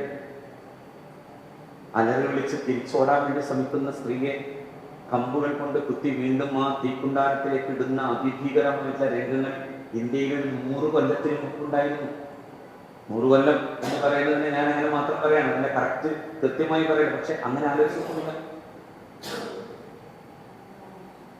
അത്ര വലിയ ഭീകരമായ മനസ്സുള്ള ഒരു മനുഷ്യനെ മാറ്റിയെടുത്തിട്ട് എല്ലാ അർത്ഥത്തിലും നീതിയും നന്മയും സ്നേഹവും കാരുണ്യവും എല്ലാം ആ മനസ്സിൽ അങ്കുരിപ്പിച്ചതിന് ഈ ഒരു പ്രക്രിയയെ നമ്മൾ അങ്ങനെ തന്നെ കാണാൻ കഴിയണം. അവിടെ നിന്നാണ് ഉണർന്നുണ്ടായത്. അവിടെ നിന്നാണ് പിന്നെ വലിയ വലിയ ഭീകരന്മാരായിരുന്ന ആളുകൾക്ക് പിന്നീട് ഒരു മാടപ്രാവിന്റെ മുട്ട താഴെ വീണ് പൊട്ടിപ്പോയാൽ പോലും എന്റെ പ്രവാചകന് അതിന്റെ പേരിൽ സഹിക്കാനാവാത്ത ഉൾപ്പിടച്ചുണ്ടാകുമോ എന്ന് ആലോചിക്കുന്ന വിധം സൈന്യാധിപന്മാരെ ശ്രദ്ധിച്ചു മുഹമ്മദ് നബി സ്വല്ലല്ലാഹു അലൈഹി വസല്ലം. ഉമർ ബിൻ ഖത്താബിന്റെ കാലത്താണ് ഈജിപ്തിലേക്ക് ഇസ്ലാമിക പ്രബോധകർ പോകുന്നത്. അങ്ങ് അലക്സാണ്ട്രിയ വരെ പോയി. ആ സമയത്ത് ഇന്നത്തെ കൈറോ പട്ടണത്തിന്റെ മരുക്കാട്ടിൽ ഒരു തമ്പ്, ഒരു ടെന്റ് അറബിയിൽ ഉണ്ടാക്കി, കുറെ ടെന്റ്. ആ ടെന്റുകൾക്കിടയിൽ നിന്ന് ഒരു ടെന്റ് പൊളിക്കാൻ വേണ്ടി ചെല്ലുമ്പോൾ ഒരു മാടപ്രാവ് മുട്ടയിട്ട് കാത്തിരിക്കും. അംബ്രുബില്ലാസ് പറഞ്ഞു, ഒരു മാടപ്രാവിന്റെ കുഞ്ഞിനെ കൊണ്ടുപോയി പ്രവാചകന്റെ മുമ്പിൽ കൊടുക്കാൻ ഒരു ബാലൻ ചെന്നപ്പോൾ ആ ബാലനോട്, മോനെ, ഇത് നീ ഏത് കൂട്ടിൽ നിന്നാണ് എടുത്തത്? ആ കൂട്ടിൽ അതിന്റെ അമ്മ എന്തു ചെയ്യുകയും ആ അമ്മ എന്റെ പിന്നാലെ കൊത്തിപ്പിരാക്കി വരുന്നുണ്ടായിരുന്നു എന്ന് പറയുമ്പോൾ, മോനെ, ഒരു ഉമ്മയിൽ നിന്നും ഒരു കുഞ്ഞിനെയും വേർപ്പെടുത്തരുതേ എന്ന് വിതുമ്പിക്കരഞ്ഞ് പറഞ്ഞ പ്രവാചകനെ ഞാൻ നോക്കും. അതുകൊണ്ട് ആ മാടപ്രാവ് മുട്ടയിടുന്ന കാലം വരെയും ഈ ടെന്റ് ഇവിടെ നിൽക്കട്ടെ എന്ന് പറഞ്ഞു. അറബികൾ പോയി, മുസ്ലിങ്ങളായ അറബികൾ തിരിച്ചുപോയി. ആ ടെന്റിന്റെ സമീപങ്ങളിൽ ടെന്റുകൾ വന്നു. അങ്ങനെ ആദ്യം നിങ്ങൾ ആലോചിക്കണം, ഈജിപ്തിന്റെ ഈ തലസ്ഥാന നഗരത്തിലുണ്ടായിരുന്ന പേര് ഫുസ്താത്ത് എന്നായിരുന്നു. ഫുസ്താത്ത് എന്ന് പറഞ്ഞാൽ അറബിയിൽ ടെന്റ് എന്നാണ് അർത്ഥം. ടെന്റുകൾ എന്ന നഗരമായിരുന്നു. അതിന് കാരണം ഈ അത്ഭുതകരമായ കാരുണ്യബോധമാണ്. മനുഷ്യനെന്ന് പോലും വിശേഷിപ്പിക്കാനാവാത്ത ഒരു വിഭാഗത്തെ ഇത്രമേൽ സംസ്കരിച്ചതിൻ്റെ ഒരു കാന്തശക്തി എന്ന് പറയുന്നത് അവരെ ആത്മീയമായി സംസ്കരിച്ചു എന്നതാണ്. നമ്മൾ പുറമേ സംസ്കരിക്കപ്പെടുന്നു, അകമേ സംസ്കരിക്കപ്പെടുന്നില്ല. നോമ്പ് നിർബന്ധമായി ഇനി റമദാനിൽ നിങ്ങൾ ചെയ്യേണ്ട പണി അകമേ സംസ്കരിക്കപ്പെടാനുള്ള പണി നമ്മൾ ഓരോരുത്തരും എടുക്കുക. അകമേ സംസ്കരിക്കുക എന്ന് പറഞ്ഞാൽ അതിൽ ഏറ്റവും പ്രധാനം ആർദ്രതയാണ്. നിങ്ങൾക്ക് എപ്പോഴെങ്കിലും കണ്ണു നനയാറുണ്ടോ? നമുക്ക് എപ്പോഴെങ്കിലും കണ്ണു നനയാറുണ്ടോ? പ്രവാചകൻ പറഞ്ഞു, അള്ളാഹുവും അടിമയും തമ്മിൽ ഏറ്റവും കൂടുതൽ അടുക്കുന്ന നേരം ആ സമയം. നിങ്ങൾ ആ സമയത്തൊന്ന് കൈ ഉയർത്തിയിട്ട് ദുആ ചെയ്തു, അള്ളാഹു ആ പ്രാർത്ഥന കേൾക്കും എന്ന് മുഹമ്മദ് നബി സ്വല്ലല്ലാഹു അലൈഹി വസല്ലം. അത് ആർദ്രത, റിഖത്തുൽ ഖൽബ്, ഹൃദയാർദ്രത എന്നാണ് പരിശുദ്ധ റസൂൽ അതിനെ വിശേഷിപ്പിച്ചത്. ആ ഹൃദയാർദ്രത ഖുർആൻ പാരായണം ചെയ്യുമ്പോഴും ആ ഹൃദയാർദ്രതയുണ്ട്. അല്ലാഹു നസ്സല അഹ്സനൽ ഹദീഥി കിതാബൻ മുതശാബിഹൻ മസാനിയ തഖ്ശഇറു മിൻഹു ജുലൂദുൽ ലദീന യഖ്ശൗന റബ്ബഹും ثم تلين جلودهم وقلوبهم إلى ذكر الله ذلك هدى الله يهدي به من يشاء ومن يضلل فما له من هاد. ഖുർആൻ പറയും നല്ല ഋതുവുള്ള ആയതിനെ അഫമൻ ശറഹല്ലാഹു സദ്റഹു ലിൽ ഇസ്ലാം ഫഹുവ അലാ നൂരിൻ മിൻ റബ്ബിഹി ഫവൈലുൽ ലിൽ ഖാസിയത്തി ഖുലൂബുഹും മിൻ ദിക്രില്ലാഹ്. ആയത്തുമല്ലാതെ നമ്മൾ അത്ഭുതപ്പെട്ടു. അതായത് അള്ളാഹുവിനെ ഓർത്തോർത്ത് ഹൃദയം ആർദ്രമാകുന്നവരുടെ ഹൃദയങ്ങളിൽ അള്ളാഹു വെളിച്ചം നൽകിക്കൊണ്ടേയിരിക്കും.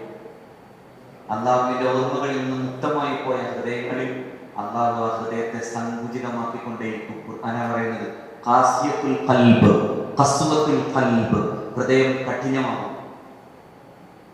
അപ്പൊ എവിടെയാ പടച്ചോൻ ഇരിക്കുന്നത്? ഏത് ഹൃദയത്തിലാണ് പടച്ചോൻ ഇരിക്കുന്നത്?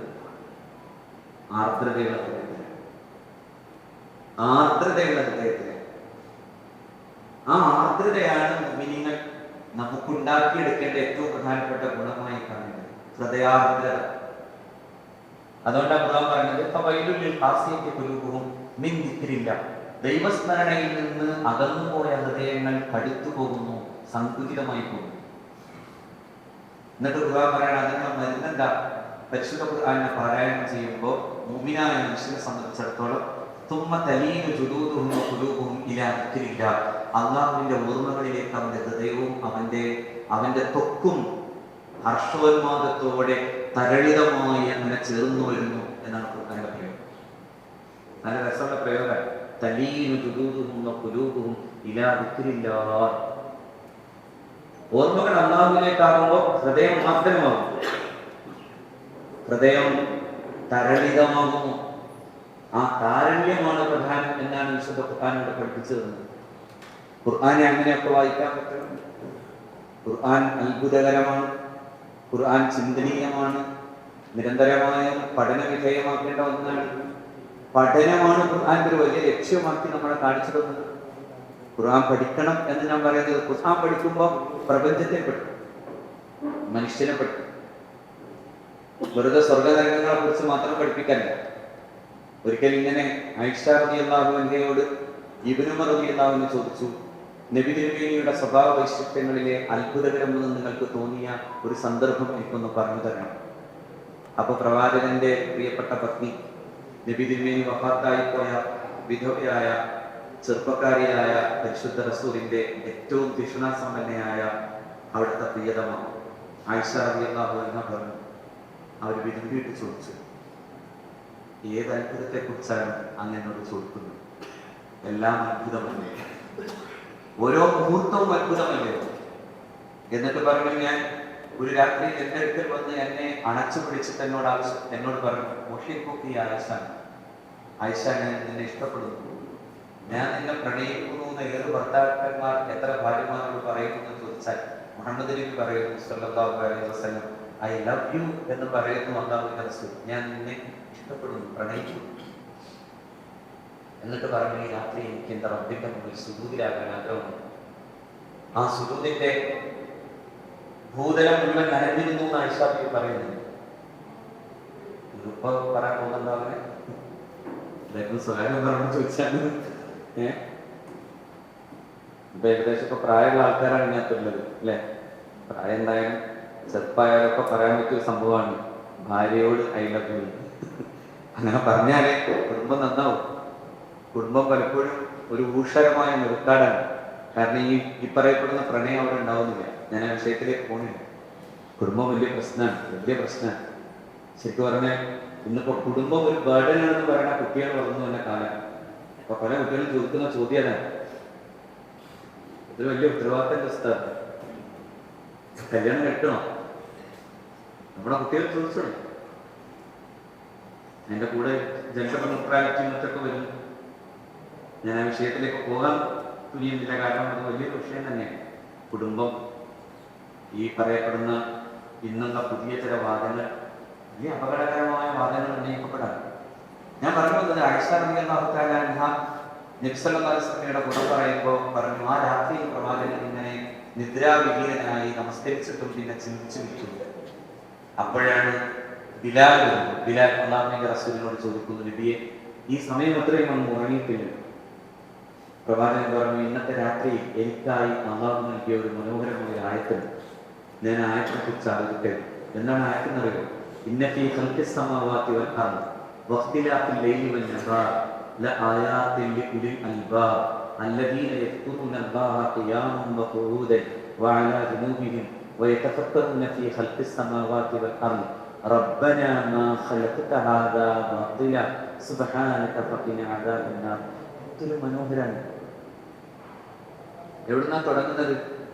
ഈ പ്രപഞ്ചത്തിന്റെ സ്ഥൂലമായിട്ടുള്ള അത്ഭുതങ്ങളിലേക്ക് നോക്കിയാൽ അതിന്റെ സ്ഥൂലം അത്ഭുതമാണെങ്കിൽ അതിന്റെ സൂക്ഷ്മതലം അതിനേക്കാൾ അത്ഭുതമാണെന്നും ആ സൂക്ഷ്മതലത്തിലേക്കുള്ള അന്വേഷണത്തിന്റെ അവസാനം റബ്ബനാ മാ ഖലഖ്ത ഹാദാ ബാത്തില, പടച്ചോനെ നീ ഇതൊന്നും വെറുതെ സൃഷ്ടിച്ചതല്ലെന്ന് പറയുന്ന ഭക്തി നിർഭരനായ ഒരു ശാസ്ത്രകാരനെ സൃഷ്ടിക്കുമെന്നും ഖുർആൻ നമുക്ക് പറഞ്ഞു തരികയാണ്.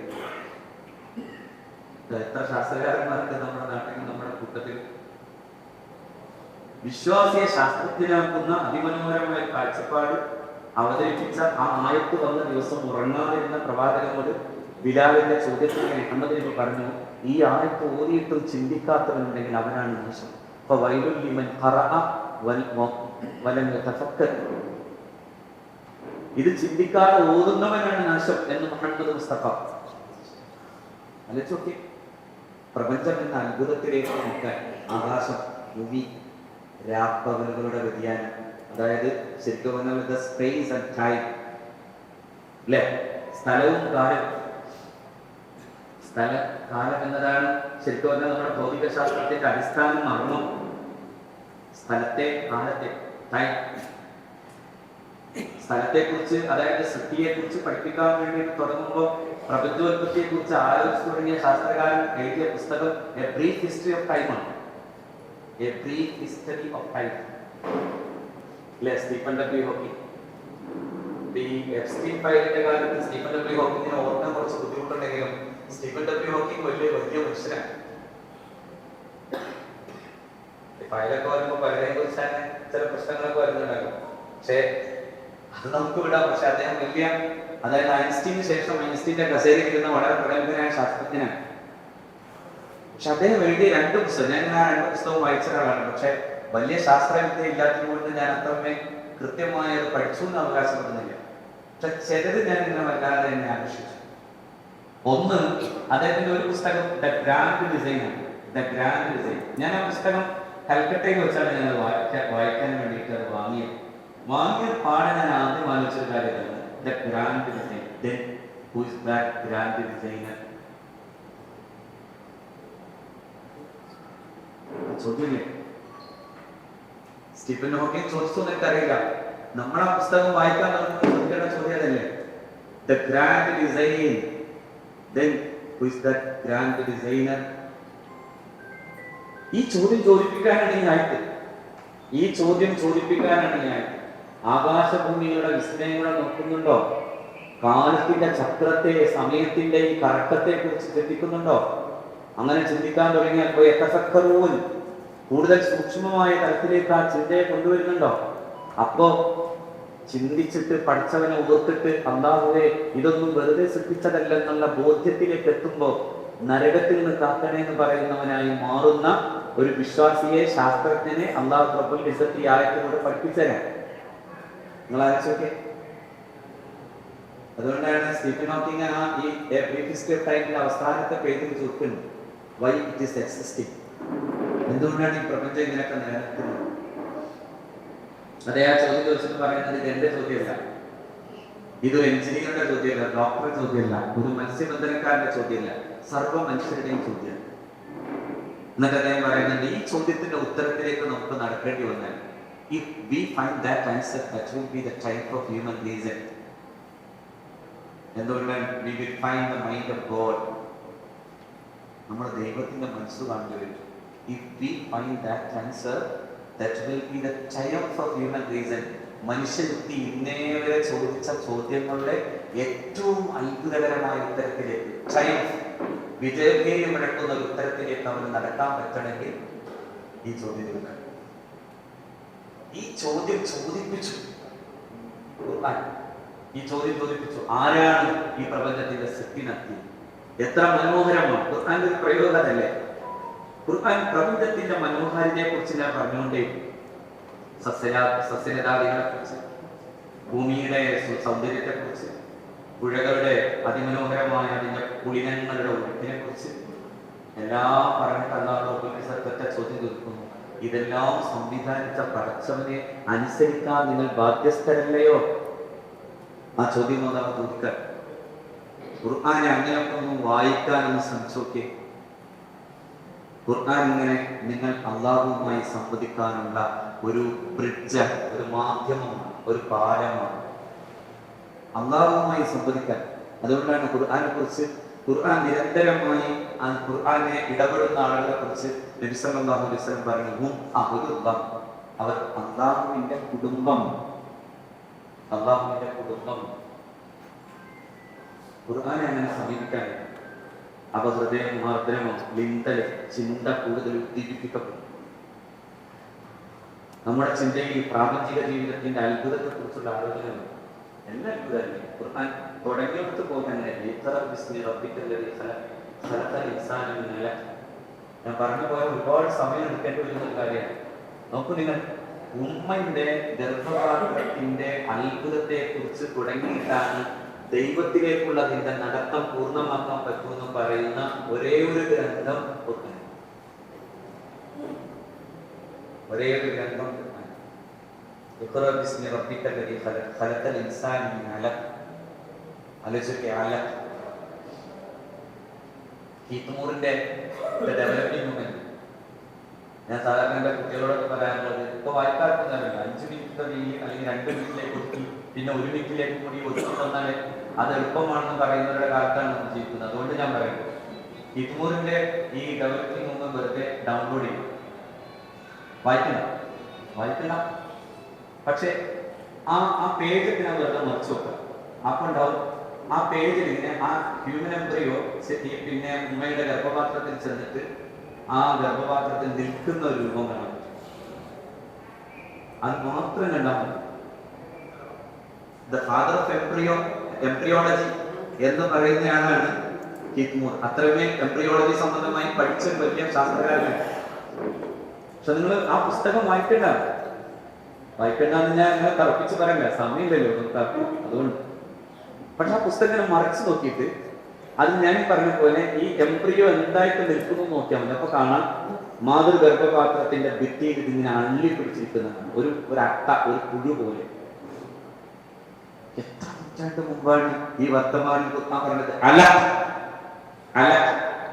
എന്താണ് അലക്ക് എന്ന് പറഞ്ഞാൽ നേരെ അതിന് മലയാള അർത്ഥം അട്ടകൾ എന്നാണ്. അട്ടകളിൽ നിന്ന് മനുഷ്യക്കുഞ്ഞിനെ സൃഷ്ടിച്ച അള്ളാഹുവിനെ പഠിക്കണം എന്ന് പറയുന്നിടത്ത് നിന്ന് എന്തൊരു അത്ഭുതകരമായ പ്രസ്താവനയാണ് അള്ളാഹുവിടെ നിർത്തിയത്. കുറെ മുമ്പാണെങ്കിലും കുറെ കാലം നമ്മളൊക്കെ പറഞ്ഞതാണെങ്കിലും ഈ ബൈബിളിന്റെ ഖുർആൻ സയൻസിൽ ചോദിക്കുന്ന ഒരു ചോദ്യമുണ്ട്, how could a man from being literate become the most important author? എങ്ങനൊരു മനുഷ്യന് ഒരു അക്ഷരാഭ്യാസവും ഇല്ലാതെ അക്കാലത്ത് തന്നെ ഇത്ര വലിയൊരു ഗ്രന്ഥത്തിന്റെ രചയിതാവാകാൻ സാധിച്ചു? It is quite untenable. അതേ തന്നെ പറയാൻ, ഇറ്റ് ഇസ് ക്വൈറ്റ് അൺടീനബിൾ. തീർത്തും വാസ്തവവിരുദ്ധമാണിത്. എന്തുകൊണ്ടെന്നാൽ ഇത്രമേൽ ആധുനിക കാഴ്ചപ്പാടുകളെ അവതരിപ്പിക്കാൻ അന്ന് ആ മനുഷ്യനെ കഴിയുമെന്ന് ഞാൻ പറയുന്നില്ല. മറിച്ച് അത് ഇറ്റ് ഇസ് പ്യുവർ റിവലേഷൻ. അതൊരു വഹി മാത്രമാണ്. ആരാ പറഞ്ഞത്? സയൻസ് ഒരുപാട് കാലം നമ്മളൊക്കെ ചർച്ച ചെയ്തതാണ്. അവിടെ ആലോചിച്ചോക്കെ. അതായത് ഉമ്മയുടെ ഗർഭപാത്രത്തിൽ എന്തുണ്ടാകുന്നു എന്നതിനെ കുറിച്ച് പോലും അവിടെ പറയും. ഞാൻ പറയാൻ കാരണം, ഖുർആൻ ഒരു വല്ലാത്ത ചിന്തയെ നമ്മുടെ മുമ്പിൽ ഇട്ട് തരുന്നത്. ഖുർആൻ പഠിച്ചിട്ടല്ലേ ഈ അറബികൾ ഇങ്ങനെയൊക്കെ സംസ്കരിക്കപ്പെട്ടപ്പോൾ, അതായത് അവരുടെ മാനസാന്തരങ്ങളിൽ നിന്ന്, അവരുടെ ആത്മീയമായ പരിഷ്കാരത്തിൽ നിന്ന് പിന്നെ അവർ ഭൗതികമായ അർത്ഥത്തിലുള്ള എല്ലാ വഴിയിലേക്കും അവരെത്തിയും. ഞാൻ കുറെ പുസ്തകങ്ങളൊക്കെ പറഞ്ഞു തരാട്ടോ. ഞാൻ വെറുതെ ഞാൻ കുറെ വായിച്ചാലും ധരിപ്പിക്കാനൊന്നുമില്ല. ആർക്കെങ്കിലുമൊക്കെ വായിക്കാൻ തോന്നുകയാണെങ്കിൽ നോക്കാൻ വേണ്ടിയാണ്. അതിലൊന്നാണ് ദ ലോസ്റ്റ് ഹിസ്റ്ററി. അതൊരു മിഖായേൽ മോർഗൻ എന്ന് പറയുന്ന ഒരു ഇംഗ്ലീഷുകാരൻ്റെതാണ് ദ ലോസ്റ്റ് ഹിസ്റ്ററി. ഞാൻ ആ പുസ്തകത്തിൽ ഒരു അനുഭവം അദ്ദേഹം എഴുതിയത് ഞാൻ നോക്കുന്നു. അതായതാണ് ഇൻഫോസിസ് കമ്പനി, ഇന്ത്യയിലെ പ്രധാനപ്പെട്ട കമ്പനിയാണ്. ആ കമ്പനിയുടെ ഒരു കമ്പ്യൂട്ടർ സംബന്ധിയായിട്ടുള്ള അതിന്റെ ഉപദേഷ്ടാവായിട്ടുള്ള ഒരു പെൺകുട്ടി, ഒരു മുസ്ലിം പെൺകുട്ടി. അദ്ദേഹം തന്നെ പറയുന്നുണ്ട് അതിനകത്ത്, അതായത് ആ മുസ്ലിം പെൺകുട്ടി ഒരു പിന്നെ അന്തർദേശീയ സർവകലാശാലയിൽ നിന്ന് പഠിച്ചു വന്നതിൻ്റെ എല്ലാ ഗർവും അവർക്കുണ്ടായിരുന്നു. അങ്ങനെയാണ് നമ്മളൊക്കെ കുറച്ചൊക്കെ പഠിച്ചാൽ പിന്നെ എനിക്ക് മലയാളം പിരിച്ച് പറയാൻ കിട്ടുമെന്ന് പറഞ്ഞില്ലെങ്കിൽ നമുക്കൊരു അപമാനമല്ലേ അല്ലേ അല്ലേ? അങ്ങനെയല്ല നമ്മുടെ ഞാൻ പറഞ്ഞ സർവ്വഗർവുകളെയും മാറ്റാൻ പറ്റിയ ഒരൊറ്റ മാസം നിങ്ങൾക്ക് റമദാനായി വന്നു നിൽക്കുമെന്നാണ് ഞാൻ എൻ്റെ പ്രസംഗത്തിന്റെ ഏറ്റവും പ്രധാനപ്പെട്ട ഒരു കാര്യം നിങ്ങൾക്ക് പറയുന്നു. സർവ്വഗർവുകളുടെയും ഉടയാടകൾ അഴിച്ചു വെക്കാൻ സാധിക്കുന്ന മാസം എന്നതാണ് റമദാന്റെ പ്രത്യേകത. ആ ഗർവിനെ അഴിച്ചു വെച്ചു, അതിനാണ് റമദാൻ. അതുകൊണ്ട് ഈ പെൺകുട്ടി അതൊക്കെ ഉണ്ടായിരുന്നിട്ട് പോലും അവൾക്ക് അൽഗോരിതത്തിന്റെ പിതാവാരാണെന്ന് അറിയേണ്ടി അവളുടെ ലൈബ്രറിയിൽ മുഴുവൻ തപ്പിത്തെറിഞ്ഞ ഒടുക്കം ചെന്നു നിന്നത് ഒരു അറബിയുടെ മുഖചിത്രമുള്ള ഒരു പുസ്തകത്തിന്റെ മുമ്പിലാണ്. അപ്പോൾ ആ അറബിയുടെ മുഖചിത്രത്തെ അന്വേഷിച്ചു പോയപ്പോൾ അവൾക്ക് മനസ്സിലായി അത് മുഹമ്മദ് മുസൽ ഖവാരിസിമാണ്. മുഹമ്മദ് മുസൽ ഖവാരിസിനെയാണ് അൽഗോരിതത്തിന്റെ പിതാവ്. അദ്ദേഹമാണ് അൽജിബ്ര അറബിയല്ലേ? അൽജിബ്രയ്ക്ക് ഒരു ഇംഗ്ലീഷ് പദമാണെന്ന് വിചാരിച്ചത്. അൽജിബ്ര അറബിയാണ്, ഒരു അറബി പദമാണ്. ജബർ കേട്ടല്ലേ? ജബർ നമ്മളൊക്കെ സുരൂദ് ചെയ്തിട്ട് രണ്ടാം സുരൂദിനിടയിലെ ഇരുത്തൽ അങ്ങനെ പറഞ്ഞാലും വലിയ കുഴപ്പമൊന്നുമില്ല. കേൾക്കൂലേ? ജബർ അല്ലേ? വജ്ബുർനി അല്ലേ? വർഫഅനി വർസുഖനി, അതേ ധാതു തന്നെയാണ് ജബർ. അതുതന്നെയാണ് അൽജിബ്ര. ഗണിതശാസ്ത്രത്തിലെ ഒരു പ്രത്യേക വിഷയത്തെ പിന്നെ അതിന്റെ ആ പ്രശ്നത്തെ പരിഹരിക്കാനുള്ള ഒരു ഗണിതശാസ്ത്ര സംബന്ധിയായ ഒരു സിദ്ധാന്തം എന്ന നിലയിലാണ് അൽജിബ്ര. അതൊരു മുസ്ലിം ശാസ്ത്രകാരന്റെ അദ്ദേഹത്തിന്റെ പ്രത്യേകത എന്തായിരുന്നു എന്നറിയോ? അദ്ദേഹം ഒരു രാത്രിയിൽ ഒരു ഖത്മു പോലും തീർക്കാവുന്ന വിധം ഖുർആനുമായി അഭേദ്യ ബന്ധമുള്ള ആളായിരുന്നു എന്ന് അദ്ദേഹത്തിന്റെ ചരിത്രം രേഖപ്പെടുത്തും. ഖുർആനായിരുന്നു അദ്ദേഹത്തിന്റെ മാസ്മരിക പ്രഭാവം. പക്ഷേ അദ്ദേഹം ഗണിതശാസ്ത്ര സിദ്ധാന്തത്തിന്റെ രചയിതാവാണ്, ഉപജ്ഞാതാവാണ്. എത്രയോ ആളുകൾ അങ്ങനെ. ഖുർആനായിരുന്നു അവരുടെ ഊർജ പ്രഭവം, അവരുടെ പ്രചോദന പ്രഭവം. പക്ഷേ അവരാ ഖുർആനെ ആധാരപ്പെടുത്തി നടത്തിയ പഠനങ്ങളാണ് പിന്നെ വലുതാകുന്നത്. നിങ്ങൾ നോക്കൂ, ആൽക്കലി. ഞാൻ പണ്ട് ലോ കോളേജിൽ പഠിക്കുന്ന കാലത്തെ ഞാനിങ്ങനെ തന്നെയാണ്, ഈ വേഷത്തിലാണ് പോയത്, ഈ തലക്കെട്ടൊക്കെ കെട്ടി. അപ്പോൾ ഈ ടീച്ചേഴ്സിൽ പ്രത്യേകിച്ച് ഈ ഫാമിലി ലോ എടുക്കാൻ വരുന്ന ടീച്ചർ ഇങ്ങനെ കുറച്ചൊന്ന് പേടിച്ചിട്ടാണ് എൻ്റെ മുമ്പിൽ നിൽക്കുക. അപ്പോൾ ഒരിക്കൽ ഈ ഫാമിലി ലോയിലെ മുസ്ലിം ലോ എടുക്കാൻ പോവുകയാണ്. അപ്പോൾ പറഞ്ഞു, മുസ്ലിങ്ങളുടെ കൂട്ടത്തിൽ 2 സെക്ഷൻ, അതായത് 2 വിഭാഗം ആൾക്കാരുണ്ട്. ഒന്ന് മുട്ടാസില എന്ന് പറയുന്ന ഒരു വിഭാഗമാണ്, മുട്ടാസില. അപ്പൊ ഞാനിങ്ങനെ കുറച്ച് അന്തം വിട്ട് നോക്കാൻ പറ്റില്ല, അങ്ങനെ നോക്കി. അപ്പൊ രണ്ടാമത്തെ വിഭാഗത്തെ പറഞ്ഞു സുന്നികളാണെന്ന് പറഞ്ഞു. അപ്പൊ കാര്യം മനസ്സിലായി എന്താണ് ഈ മുട്ടാസില. അപ്പൊ ഇവരെന്നെ ഇങ്ങനെ നോക്കിയിട്ട് ചോദിച്ചു, എന്തെങ്ങനെ? ഞാൻ പറഞ്ഞു, മുട്ടാസില എന്നല്ല അതിന് പറയാം, മുഅ്തസില. പക്ഷെ ടീച്ചർ പിന്നെ അടുത്തേക്ക് വന്നു അതൊന്നുകൂടി ഒന്ന് നന്നാക്കാൻ വേണ്ടി. അപ്പൊ ഞാൻ പറഞ്ഞു, ഇത് ഇപ്പൊ തൽക്കാലം നടക്കൂല, കാരണം അതിന് കുറച്ച് പാടാ. മുഅ്തസില എന്നൊക്കെ പറയാന്ന് വെച്ചാൽ കുറച്ച് ബുദ്ധിമുട്ടാണ്. അപ്പൊ ഈ അറബിയെ ആംഗലവൽക്കരിക്കപ്പെട്ടപ്പോ കൊണ്ടായ കുറെ മുട്ടാസിലമാരങ്ങനെയുണ്ട്. പണ്ട് EMS മുട്ടാ വിവാഹം എന്ന് പറഞ്ഞില്ലേ? മുട്ടാ വിവാഹത്തെ കുറിച്ച് എന്ന പോലെ ഈ മുട്ടാസില പോലെ ആൽക്കലിയും ശരിക്കും പറഞ്ഞാൽ അറബിയെ ആംഗലേയവൽക്കരിക്കപ്പെട്ടതാണ്.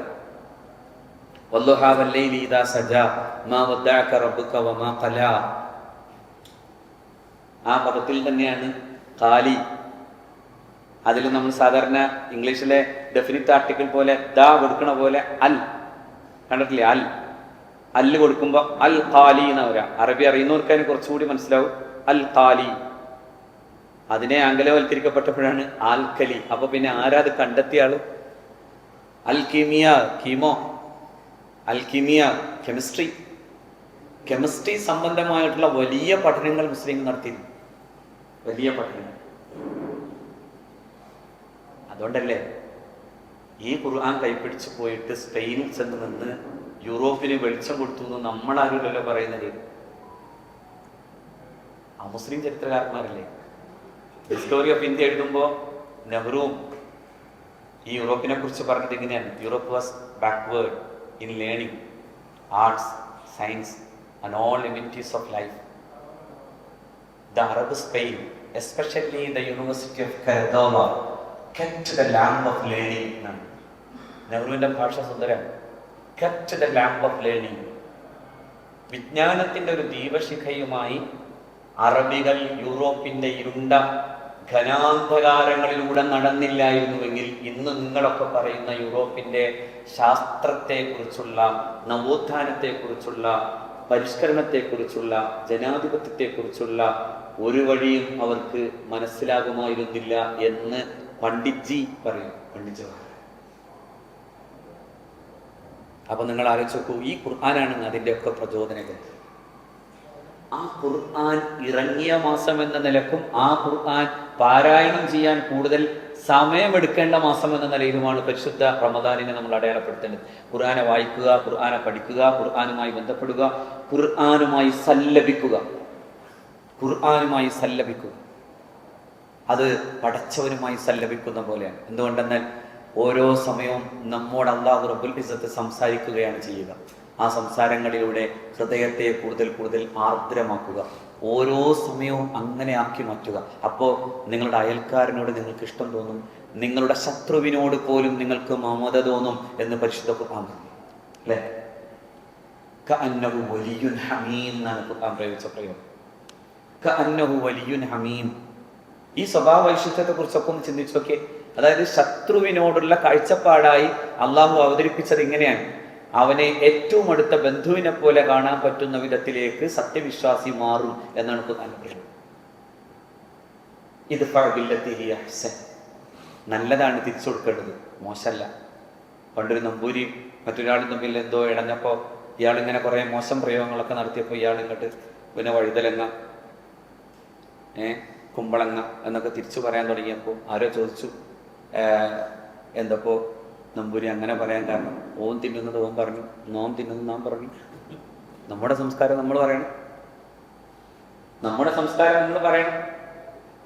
ഇന്നിപ്പോ മുസ്ലിം ലോകത്തെ, അതായത് മുസ്ലിം ഉമ്മത്തിലെ ഏറ്റവും വലിയ പ്രശ്നം തന്നെയല്ലേ ഈ ആന്തരികമായ പ്രശ്നങ്ങളെ ശരിക്കു പറഞ്ഞാൽ വളരെ മോശമായി മനുഷ്യാഭിമാനത്തെ, അന്തസ്സിനെ ഇല്ലായ്മ ചെയ്യുന്ന തരത്തിലുള്ള പ്രതികരണങ്ങളിലേക്ക് നമ്മൾ എല്ലാവരും പോകാം. ഞാൻ എന്നെയും കൂടി ആ കാര്യത്തിൽ വിമർശിച്ചുകൊണ്ട് പറയാം.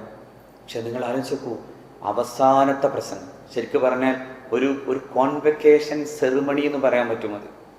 കാരണം തൻ്റെ 23 കൊല്ലത്തെ പ്രബോധനത്തിലെ പ്രഗത്ഭരായി നിൽക്കുന്ന അനുയായികൾക്ക് ബിരുദം കൊടുത്ത പോലെ നിങ്ങൾക്കിനി ലോകമാകെ പടരാം, അവിടെയെല്ലാം നിങ്ങൾക്ക് ഈ പരിശുദ്ധ ദൗത്യം പറഞ്ഞു കൊടുക്കാമെന്ന് പറയാൻ വേണ്ടിയിട്ട് നിശ്ചയിച്ച ദിവസം ആ പ്രസംഗം ഇങ്ങനെയാണ് പോയത്: നിങ്ങൾ ഈ പരിശുദ്ധമായിട്ടുള്ള ഈ മാസവും ഈ സ്ഥലവും പോലെ തന്നെ നിങ്ങൾക്ക് പുണ്യമായതാണ്. ഇന്ന ദിമാഅക്കും വ അഅറാലക്കും വ അംവാലക്കും ഹറാമുൻ അലൈക്കും. കേട്ടിട്ടില്ല പ്രസംഗം? നിങ്ങളുടെ രക്തം, നിങ്ങളുടെ അഭിമാനം, മോഡസ്റ്റി, അത് പിച്ചു ചീന്തപ്പെടാൻ നമുക്ക് ഏറ്റവും നല്ല സുഖമാണ് ഇപ്പോൾ. കാരണം പണ്ടൊക്കെ ചായക്കടയിൽ പോണായിരുന്നു മനുഷ്യരെ പരസ്പരം പിച്ചു ചീന്താൻ. ഇന്ന് അതിൻ്റെ ഒന്നും ആവശ്യമില്ല. കയ്യിലിരിക്കുന്ന പുതപ്പിനുള്ളിലേക്ക് കയറി ഇരുന്നിട്ട് ഇങ്ങനെ എഴുതി കൂട്ടിയാൽ മതി. വാട്സപ്പ് മതി എന്നർത്ഥം, സോഷ്യൽ മീഡിയ മതി എന്നർത്ഥം. അങ്ങനെ നമ്മൾ ഈ പറയുന്ന മനുഷ്യാഭിമാനത്തെ പിച്ചു ചീന്തുമ്പോൾ പുണ്യനബി പറയുന്നു, മനുഷ്യാഭിമാനമാണ് വലുത്. മനുഷ്യന്റെ അഭിമാനമാണ് വലുത്. ആ അഭിമാനത്തെ നിങ്ങൾ പിച്ചു ചീന്തരുത്. ഏതവസ്ഥയിലും മനുഷ്യനെ അങ്ങനെ പരിഗണിക്കുക. മനുഷ്യനെ മാത്രമല്ല, ശരിക്കും നിങ്ങൾ ഈ റമദാനിലെ എല്ലാത്തിലും കാണേണ്ട ഒരു കാര്യം ഇതാണ്: എല്ലാത്തിനോടുമുള്ള സ്നേഹത്തിലേക്ക് നമുക്ക് എത്താനാവണം. എല്ലാത്തിനോടുമുള്ള സ്നേഹം. പുണ്യനബി പറഞ്ഞതും അങ്ങനെ തന്നെ, ലൻ തുഅ്മിനു ഹത്താ തർഹമു. നിങ്ങളെല്ലാവരും കരുണ ചെയ്യുന്നത് വരെ നിങ്ങളാരും വിശ്വാസികളാവൂല. അപ്പോൾ പ്രവാചകനോടുള്ള ചോദ്യം ഇതായിരുന്നു: കുല്ലുനാ റഹീമുൻ യാ റസൂലല്ലാഹ്. ഞങ്ങളെല്ലാം കരുണ ചെയ്യുന്നവരല്ലോ, പിന്നെ എന്തെയാണ് ഉദ്ദേശിച്ചത്? പ്രവാചകന്റെ മറുപടി ഇതായിരുന്നു: ഇന്നഹു ലൈസ ബിറഹ്മത്തി അഹദികും സാഹിബ. നിങ്ങൾ നിങ്ങളുടെ ഏറ്റവും അടുത്ത ബന്ധുജനങ്ങളോട് ചെയ്യുന്ന കാരുണ്യത്തെ കുറിച്ചല്ല ഞാൻ പറഞ്ഞത്. റഹ്മത്തുലില്ലാ, സകലതിനോടും ചെയ്യുന്ന കാരുണ്യം, സകലതിനോടും ചെയ്യുന്ന കാരുണ്യം. ആ കാരുണ്യമാണ് റമദാനിൽ നമുക്ക് ഉണ്ടാക്കിയെടുക്കാൻ പറ്റുന്ന ഒരു പ്രധാനപ്പെട്ട കാര്യം. എല്ലാത്തിനോടുമുള്ള കരുണ വേണം. എന്തിനോടും. ഒരു നായക്ക് വെള്ളം കൊടുത്ത് സ്വർഗത്തിൽ പോയി എന്ന് പറയണില്ലേ? അല്ലേ? ഈ നായക്ക് വെള്ളം കൊടുത്തിട്ട് സ്വർഗത്തിൽ പോവാന്ന് പറഞ്ഞതിന്റെ അർത്ഥം എന്താ? കാരുണ്യം. അവന്റെ ആരാധനയുടെയും ആചാരങ്ങളുടെയും അനുഷ്ഠാനക്രമങ്ങളുടെയും ഉള്ളടക്കത്തെക്കാളും പ്രധാനമാണ് ആ കാരുണ്യം എന്ന് വിശുദ്ധ ഖുർആൻ പറഞ്ഞതുകൊണ്ടാണ്. അതുകൊണ്ടാണ്. അപ്പൊ അത്തരത്തിലൊരു ജീവിതത്തെ എങ്ങനെ പുതുക്കി പണിയാനാകും എന്നത്, ഖുർആനുമായി ബന്ധപ്പെട്ട ഒരു ജീവിതത്തെ, നിരന്തരമായി പാപബോധത്തെക്കുറിച്ച് വിശകലനം ചെയ്യുന്ന ഒരു ജീവിതത്തെ, മറ്റുള്ളവരോട് അടുക്കുന്നിടത്തും കരുണ ചെയ്യുന്നിടത്തും എൻ്റെ ഹൃദയം എത്രമേൽ ആർദ്രമാണെന്നുള്ള ചിന്തയെ, ആ സംസ്കരണ പ്രവൃത്തികൾ മുഴുവൻ നടത്തിക്കൊണ്ടു തന്നെ ഈ പ്രപഞ്ചത്തെയും ജീവിതത്തെയും ഒക്കെ കാണാൻ പറ്റുന്ന വിധത്തിൽ എഴുന്നേറ്റ് നിൽക്കുന്ന ഒരു മനുഷ്യനെ നമുക്കെല്ലാവർക്കും സൃഷ്ടിക്കാൻ പറ്റുമോ? അവിടെയാണ് നോമ്പ്. അവിടെയാണ് നോമ്പ്. ആ നോമ്പ് വേണ്ട പോലെ ചെയ്തവൻ എത്രയോ സക്രിയനായിരുന്നു അല്ലെ? എത്ര ക്രിയാത്മകമായിട്ടുള്ള പ്രവർത്തനങ്ങൾ ചെയ്തവരാണ്. ബദർ നോമ്പിലാണ്. പട്ടിണിയുടെ മഹാപരിവട്ടങ്ങൾ അനുഭവിക്കുമ്പോഴാണ് ബദർ. ലോകത്തിൽ നിങ്ങൾ സർഗാത്മകമായിട്ടുള്ള നിർമ്മാണ പ്രവർത്തനങ്ങളെ കുറിച്ചുള്ള ചരിത്രത്തെ പഠിച്ചോളൂ. അതൊക്കെയും വയറ് വീർത്തവന്റെ ചരിത്രമല്ല, വയറൊട്ടിയവന്റെ ചരിത്രമാണ്. ഇന്നിപ്പോ പലസ്തീൻ കവിതകളെ പോലെ നിങ്ങളുടെ ഹൃദയത്തെ സ്പർശിക്കുന്ന ഏത് കവിതയുണ്ടെന്ന്? ഇന്ന് പലസ്തീനിലെ ഓരോ കുട്ടിയും കവിത എഴുതാണ്. അവന്റെ കരൾച്ചോറ പറിച്ചെടുത്ത പോലെ കവിത എഴുതാണ്. ആ കവിത ലോകമാകെ ചർച്ച ചെയ്യാണ്. ഇന്ത്യയിൽ കവികൾ പിറന്ന കാലേതാ? ഇന്ന് ഈ പുതിയ കവികളൊക്കെ വരുന്നത്. സത്യം പറഞ്ഞാൽ ഈ മോഡേൺ ആർട്ടും പുതിയ കവിതയും ഞാനിങ്ങനെ വായിക്കുമ്പോൾ രണ്ടുപേർക്കും മനസ്സിലാവാറില്ല. മോഡേൺ ആർട്ട് ഉണ്ടല്ലോ, അതെന്തൊക്കെയോ തെറിപ്പിച്ചിട്ടാ പറയുന്നത്. ഞാൻ അതിന്റെ അത്തരം ആളുകൾ വിളിക്കുന്നുണ്ടെങ്കിൽ ഞാൻ അവരെ പറയുന്നില്ല കേട്ടോ. പക്ഷെ ഞാൻ പറയുന്നത് അത് വള്ളത്തോളം പോലെ മനോഹരമായൊരു കവിത പറഞ്ഞോ ഇന്ന്. ആ കാലത്തെയും നമ്മുടെ ആധുനിക കാലത്തെയും ചേർത്ത് വച്ച ONV പോലെ ഉച്ചത്തിൽ മിടിക്കാതെ ഹൃദന്തമേ എന്ന് പാടുന്ന ഏറ്റവും മനോഹരമായ അല്ലെ, ഉച്ചത്തിൽ മിടിക്കാതെ ഹൃദന്തമേ, എൻ്റെ ഹൃദയമേ ഉച്ചത്തിൽ മിടിക്കരുത്, എൻ്റെ ഓമല ഉറങ്ങാണെന്ന് പറയാൻ അല്ലേ? ഒന്നിനി തിരിതാഴ്ത്തു ശാരദ നിലാവേ, ഒന്നൊന്ന് ആ നിലാവൊന്ന് പതുക്കെ ഒന്ന് ചിമ്മി വെക്കൂ. കാരണം എൻ്റെ കുഞ്ഞിൻ്റെ സ്വപ്നങ്ങളിലേക്ക് നിന്റെ വെട്ടം വന്ന് പതിയാതിരിക്കാൻ. ഒന്നിനി ശ്രുതി താഴ്ത്തി പാടുക പൂങ്കുയിലേ. അല്ലേ ONV? അമ്മയെ ഇനി ഇതിനേക്കാൾ മനോഹരമായി വർണ്ണിക്കണം. ഒന്നിനി ശ്രുതി താഴ്ത്തി പാടുക പൂങ്കുയിലേ, എന്നോമൽ ഉറങ്ങുന്നു, എൻ്റെ പൊന്നുമോൻ ഉറങ്ങുന്നു, കുഞ്ഞുറങ്ങുന്നു, ഒന്ന് പതുക്കെ, എൻ്റെ ഹൃദയം പോലും മിടിക്കരുതേ. നിങ്ങളാ ഉമ്മാനൊന്ന് ഓർത്തോക്കെ. എത്രയോ കാലങ്ങൾക്ക് മുമ്പുള്ള ഉമ്മയായിരിക്കും അത്. കാരണം ഇങ്ങനെ ആ തൊട്ടിലാട്ടി ഇങ്ങനെ ഇരുന്നപ്പോ ഒന്ന് പുറത്തേക്ക് തന്റെ ചുമ പുറത്തു വരാതിരിക്കാൻ വേണ്ടിയിട്ട് അത് നെഞ്ചിലേക്ക് ഇങ്ങനെ തട്ടി അകത്തി വെച്ച ആ ഉമ്മാനെന്ന് ഓർത്തു നോക്കൂ. ആ ഉമ്മാനെ പഠിപ്പിച്ചതും ഖുർആനാന്ന് പറയാൻ കാരണം അതാണ്. ഉമ്മയുടെ ഗർഭപാത്രം, ഉമ്മയുടെ ജീവിതം, വഹിനല്ല വഹിൻ അല്ലേ, അതൊക്കെ പഠിപ്പിച്ചത് ആ ഉമ്മാനെ എല്ലാ അർത്ഥത്തിലും പഠിപ്പിച്ചത്. ഞാൻ പറയാൻ കാരണം അന്നത്തെ, അതായത് ആ കവിത ഉണ്ടാകുന്നിടത്ത് പോലും ഈ ജീവിതത്തിന്റെ പ്രതിസന്ധികളുടെ ഒരു ഘട്ടം അവർ കാണുന്നു. ഇന്ത്യയുടെ സ്വാതന്ത്ര്യ സമരകാലം, പട്ടിണിയുടെ കാലം, ഭീകരമായിട്ടുള്ള സാമൂഹിക പ്രശ്നങ്ങളുടെ കാലം, അന്ന് കവിതകളുണ്ടായി. പലസ്തീനിൽ ഇപ്പോഴും കവിതകൾ തീർക്കും. ലോകത്ത് കവിതകളും സർഗാത്മകതയും സൃഷ്ടിയും നടന്നത് എപ്പോഴും വയറു വീർത്തവന്റെ ചരിത്രത്തിലെല്ലാം, മറിച്ച് വയറൊട്ടിയിട്ട് എഴുന്നേറ്റു നിന്നവന്റെ ചരിത്രത്തെയാണ്. അതുകൊണ്ടാണ് ഒരു കൈലേസ് കൊണ്ട് മാംസം കഴിച്ചതിന് ശേഷം ചുണ്ടിങ്ങനെ തുടക്കുന്ന നേരത്തും എൻ്റെ പ്രവാചകൻ ഇത്രയും കഴിച്ചിരുന്നില്ലല്ലോ എന്ന് കരയുന്ന ബിലാലിനെയൊക്കെ നമുക്ക് കാണാൻ പറ്റുന്നു. ആ ബിലാൽ, ആ അംറുബുല്ലാസും ഒക്കെ കേവലം 3000-ഓ 300-ഓ ഒക്കെ ആയിട്ട് സൈനിക നീക്കം നടത്തുമ്പോൾ ലക്ഷക്കണക്കിന് വരുന്ന വലിയ സൈനിക സമൂഹത്തിന് പരാജയപ്പെടേണ്ടി വന്നത്. അതുകൊണ്ടാണ് ആമിർ ബിൻ റുബഈ എന്ന് പറയുന്ന ഖാദിസിയ യുദ്ധകാലത്തിന്റെ സൈന്യാധിപന്റെ മുമ്പിൽ റുസ്തം എന്ന പേർഷ്യൻ ചക്രവർത്തിയുടെ സൈന്യാധിപൻ വന്ന് നിൽക്കുമ്പോൾ ഈ ദാരിദ്ര്യം പിടിച്ച ഈ ശരീരവും ഈ കണ്ടം വെച്ച് തുന്നിയ വസ്ത്രങ്ങളും എടുത്ത് ജീർണ വസ്ത്രധാരികളായി നിങ്ങൾ ഇവിടെ വന്നു നിൽക്കുന്നത് എന്തിനാണ്? ഇത്ര വലിയ മഹാസാമ്രാജ്യത്തോട് യുദ്ധം ചെയ്യാനെന്ന് ചോദിക്കുമ്പോൾ, ഞങ്ങൾക്കിതെല്ലാം ജയിച്ചു കയറേണ്ടി വന്നാലും നിങ്ങളുടെ സമ്പത്തോ നിങ്ങളുടെ സാമ്രാജ്യത്തിൻ്റെ വലിപ്പമോ ഒന്നുമല്ല നിങ്ങളുടെ മുമ്പിലുള്ളത്. പേർഷ്യൻ രാജാവിനോട് പോലും ഈ പ്രപഞ്ചത്തിൻ്റെ ഈ സങ്കുചിതമായ അവസ്ഥയിൽ നിന്ന് ഉടമസ്ഥൻ്റെ വലിപ്പത്തെക്കുറിച്ച് തിരിച്ചറിയിപ്പിക്കാൻ വേണ്ടിയാണ് ഞാൻ നിങ്ങൾക്ക് മുമ്പിൽ വന്നു നിൽക്കുന്നത്. ഈ ദുന്യാവിൻ്റെ സങ്കുചിത ബോധത്തിനപ്പുറം പാരത്രിക ജീവിതത്തിൻ്റെ വിശാലതയിലേക്ക് നിങ്ങളെ കൊണ്ടുപോകാനാണ് ഞങ്ങളിവിടെ വന്നു നിൽക്കുന്നത്. ഈ സമ്പത്താകമാനം ഞങ്ങളുടെ കാൽ കീഴിൽ അമർന്നാലും ഇതിലൊന്നും എടുക്കാനല്ല, ഈ സുഖം അനുഭവിക്കാനല്ല, നിങ്ങളെ ഈ മനുഷ്യനെ അടിമയാക്കി വെക്കുന്ന മനുഷ്യനിർമ്മിതമായ സംഹിതകളിൽ നിന്ന് അള്ളാഹുവിൻ്റെ സംഹിതയിലേക്കും ദർശനത്തിലേക്കും ഉയർത്തി അള്ളാഹുവിൻ്റെ അടിമയാക്കണമെന്ന ചിന്തയിലാണ് ഞങ്ങളിവിടെ വന്നു നിൽക്കുന്നത് എന്നൊരൊറ്റ പ്രസംഗം, ആ ഒറ്റ പ്രസംഗം കൊണ്ട് മാത്രം സത്യത്തിൽ ഈ യസ്ദർദജ് എന്ന് പറയുന്ന പേർഷ്യൻ ചക്രവർത്തിയുടെ സൈന്യാധിപൻ റുസ്തം ഉൾപ്പെടെയുള്ള സൈന്യങ്ങൾക്ക് വിറകൂണ്ടുപോയി എന്നാണ്. ആ ഒറ്റ പ്രസംഗം മതിയായിരുന്നു അവരെ ജയിക്കാൻ. ആ പ്രസംഗം നടത്തുന്നവൻ ജീർണവസ്ത്രധാരിയായിരുന്നു. ഞാൻ എൻ്റെ പ്രിയപ്പെട്ട സമകാലിക മുസ്ലിം സഹോദരന്മാരോട് പറയുന്നു, അഭിമാനമാക്കി എടുക്കേണ്ടത് എന്തൊക്കെയാണെന്ന് നാം തിരിച്ചറിയാതെ പോയിരിക്കുന്നു. ഇതേപോലെ ഞാൻ മറ്റൊന്നും കാണുന്നുണ്ട്. പലസ്തീനിലേക്ക് ഒരാൾ യാത്ര ചെയ്യാണ്.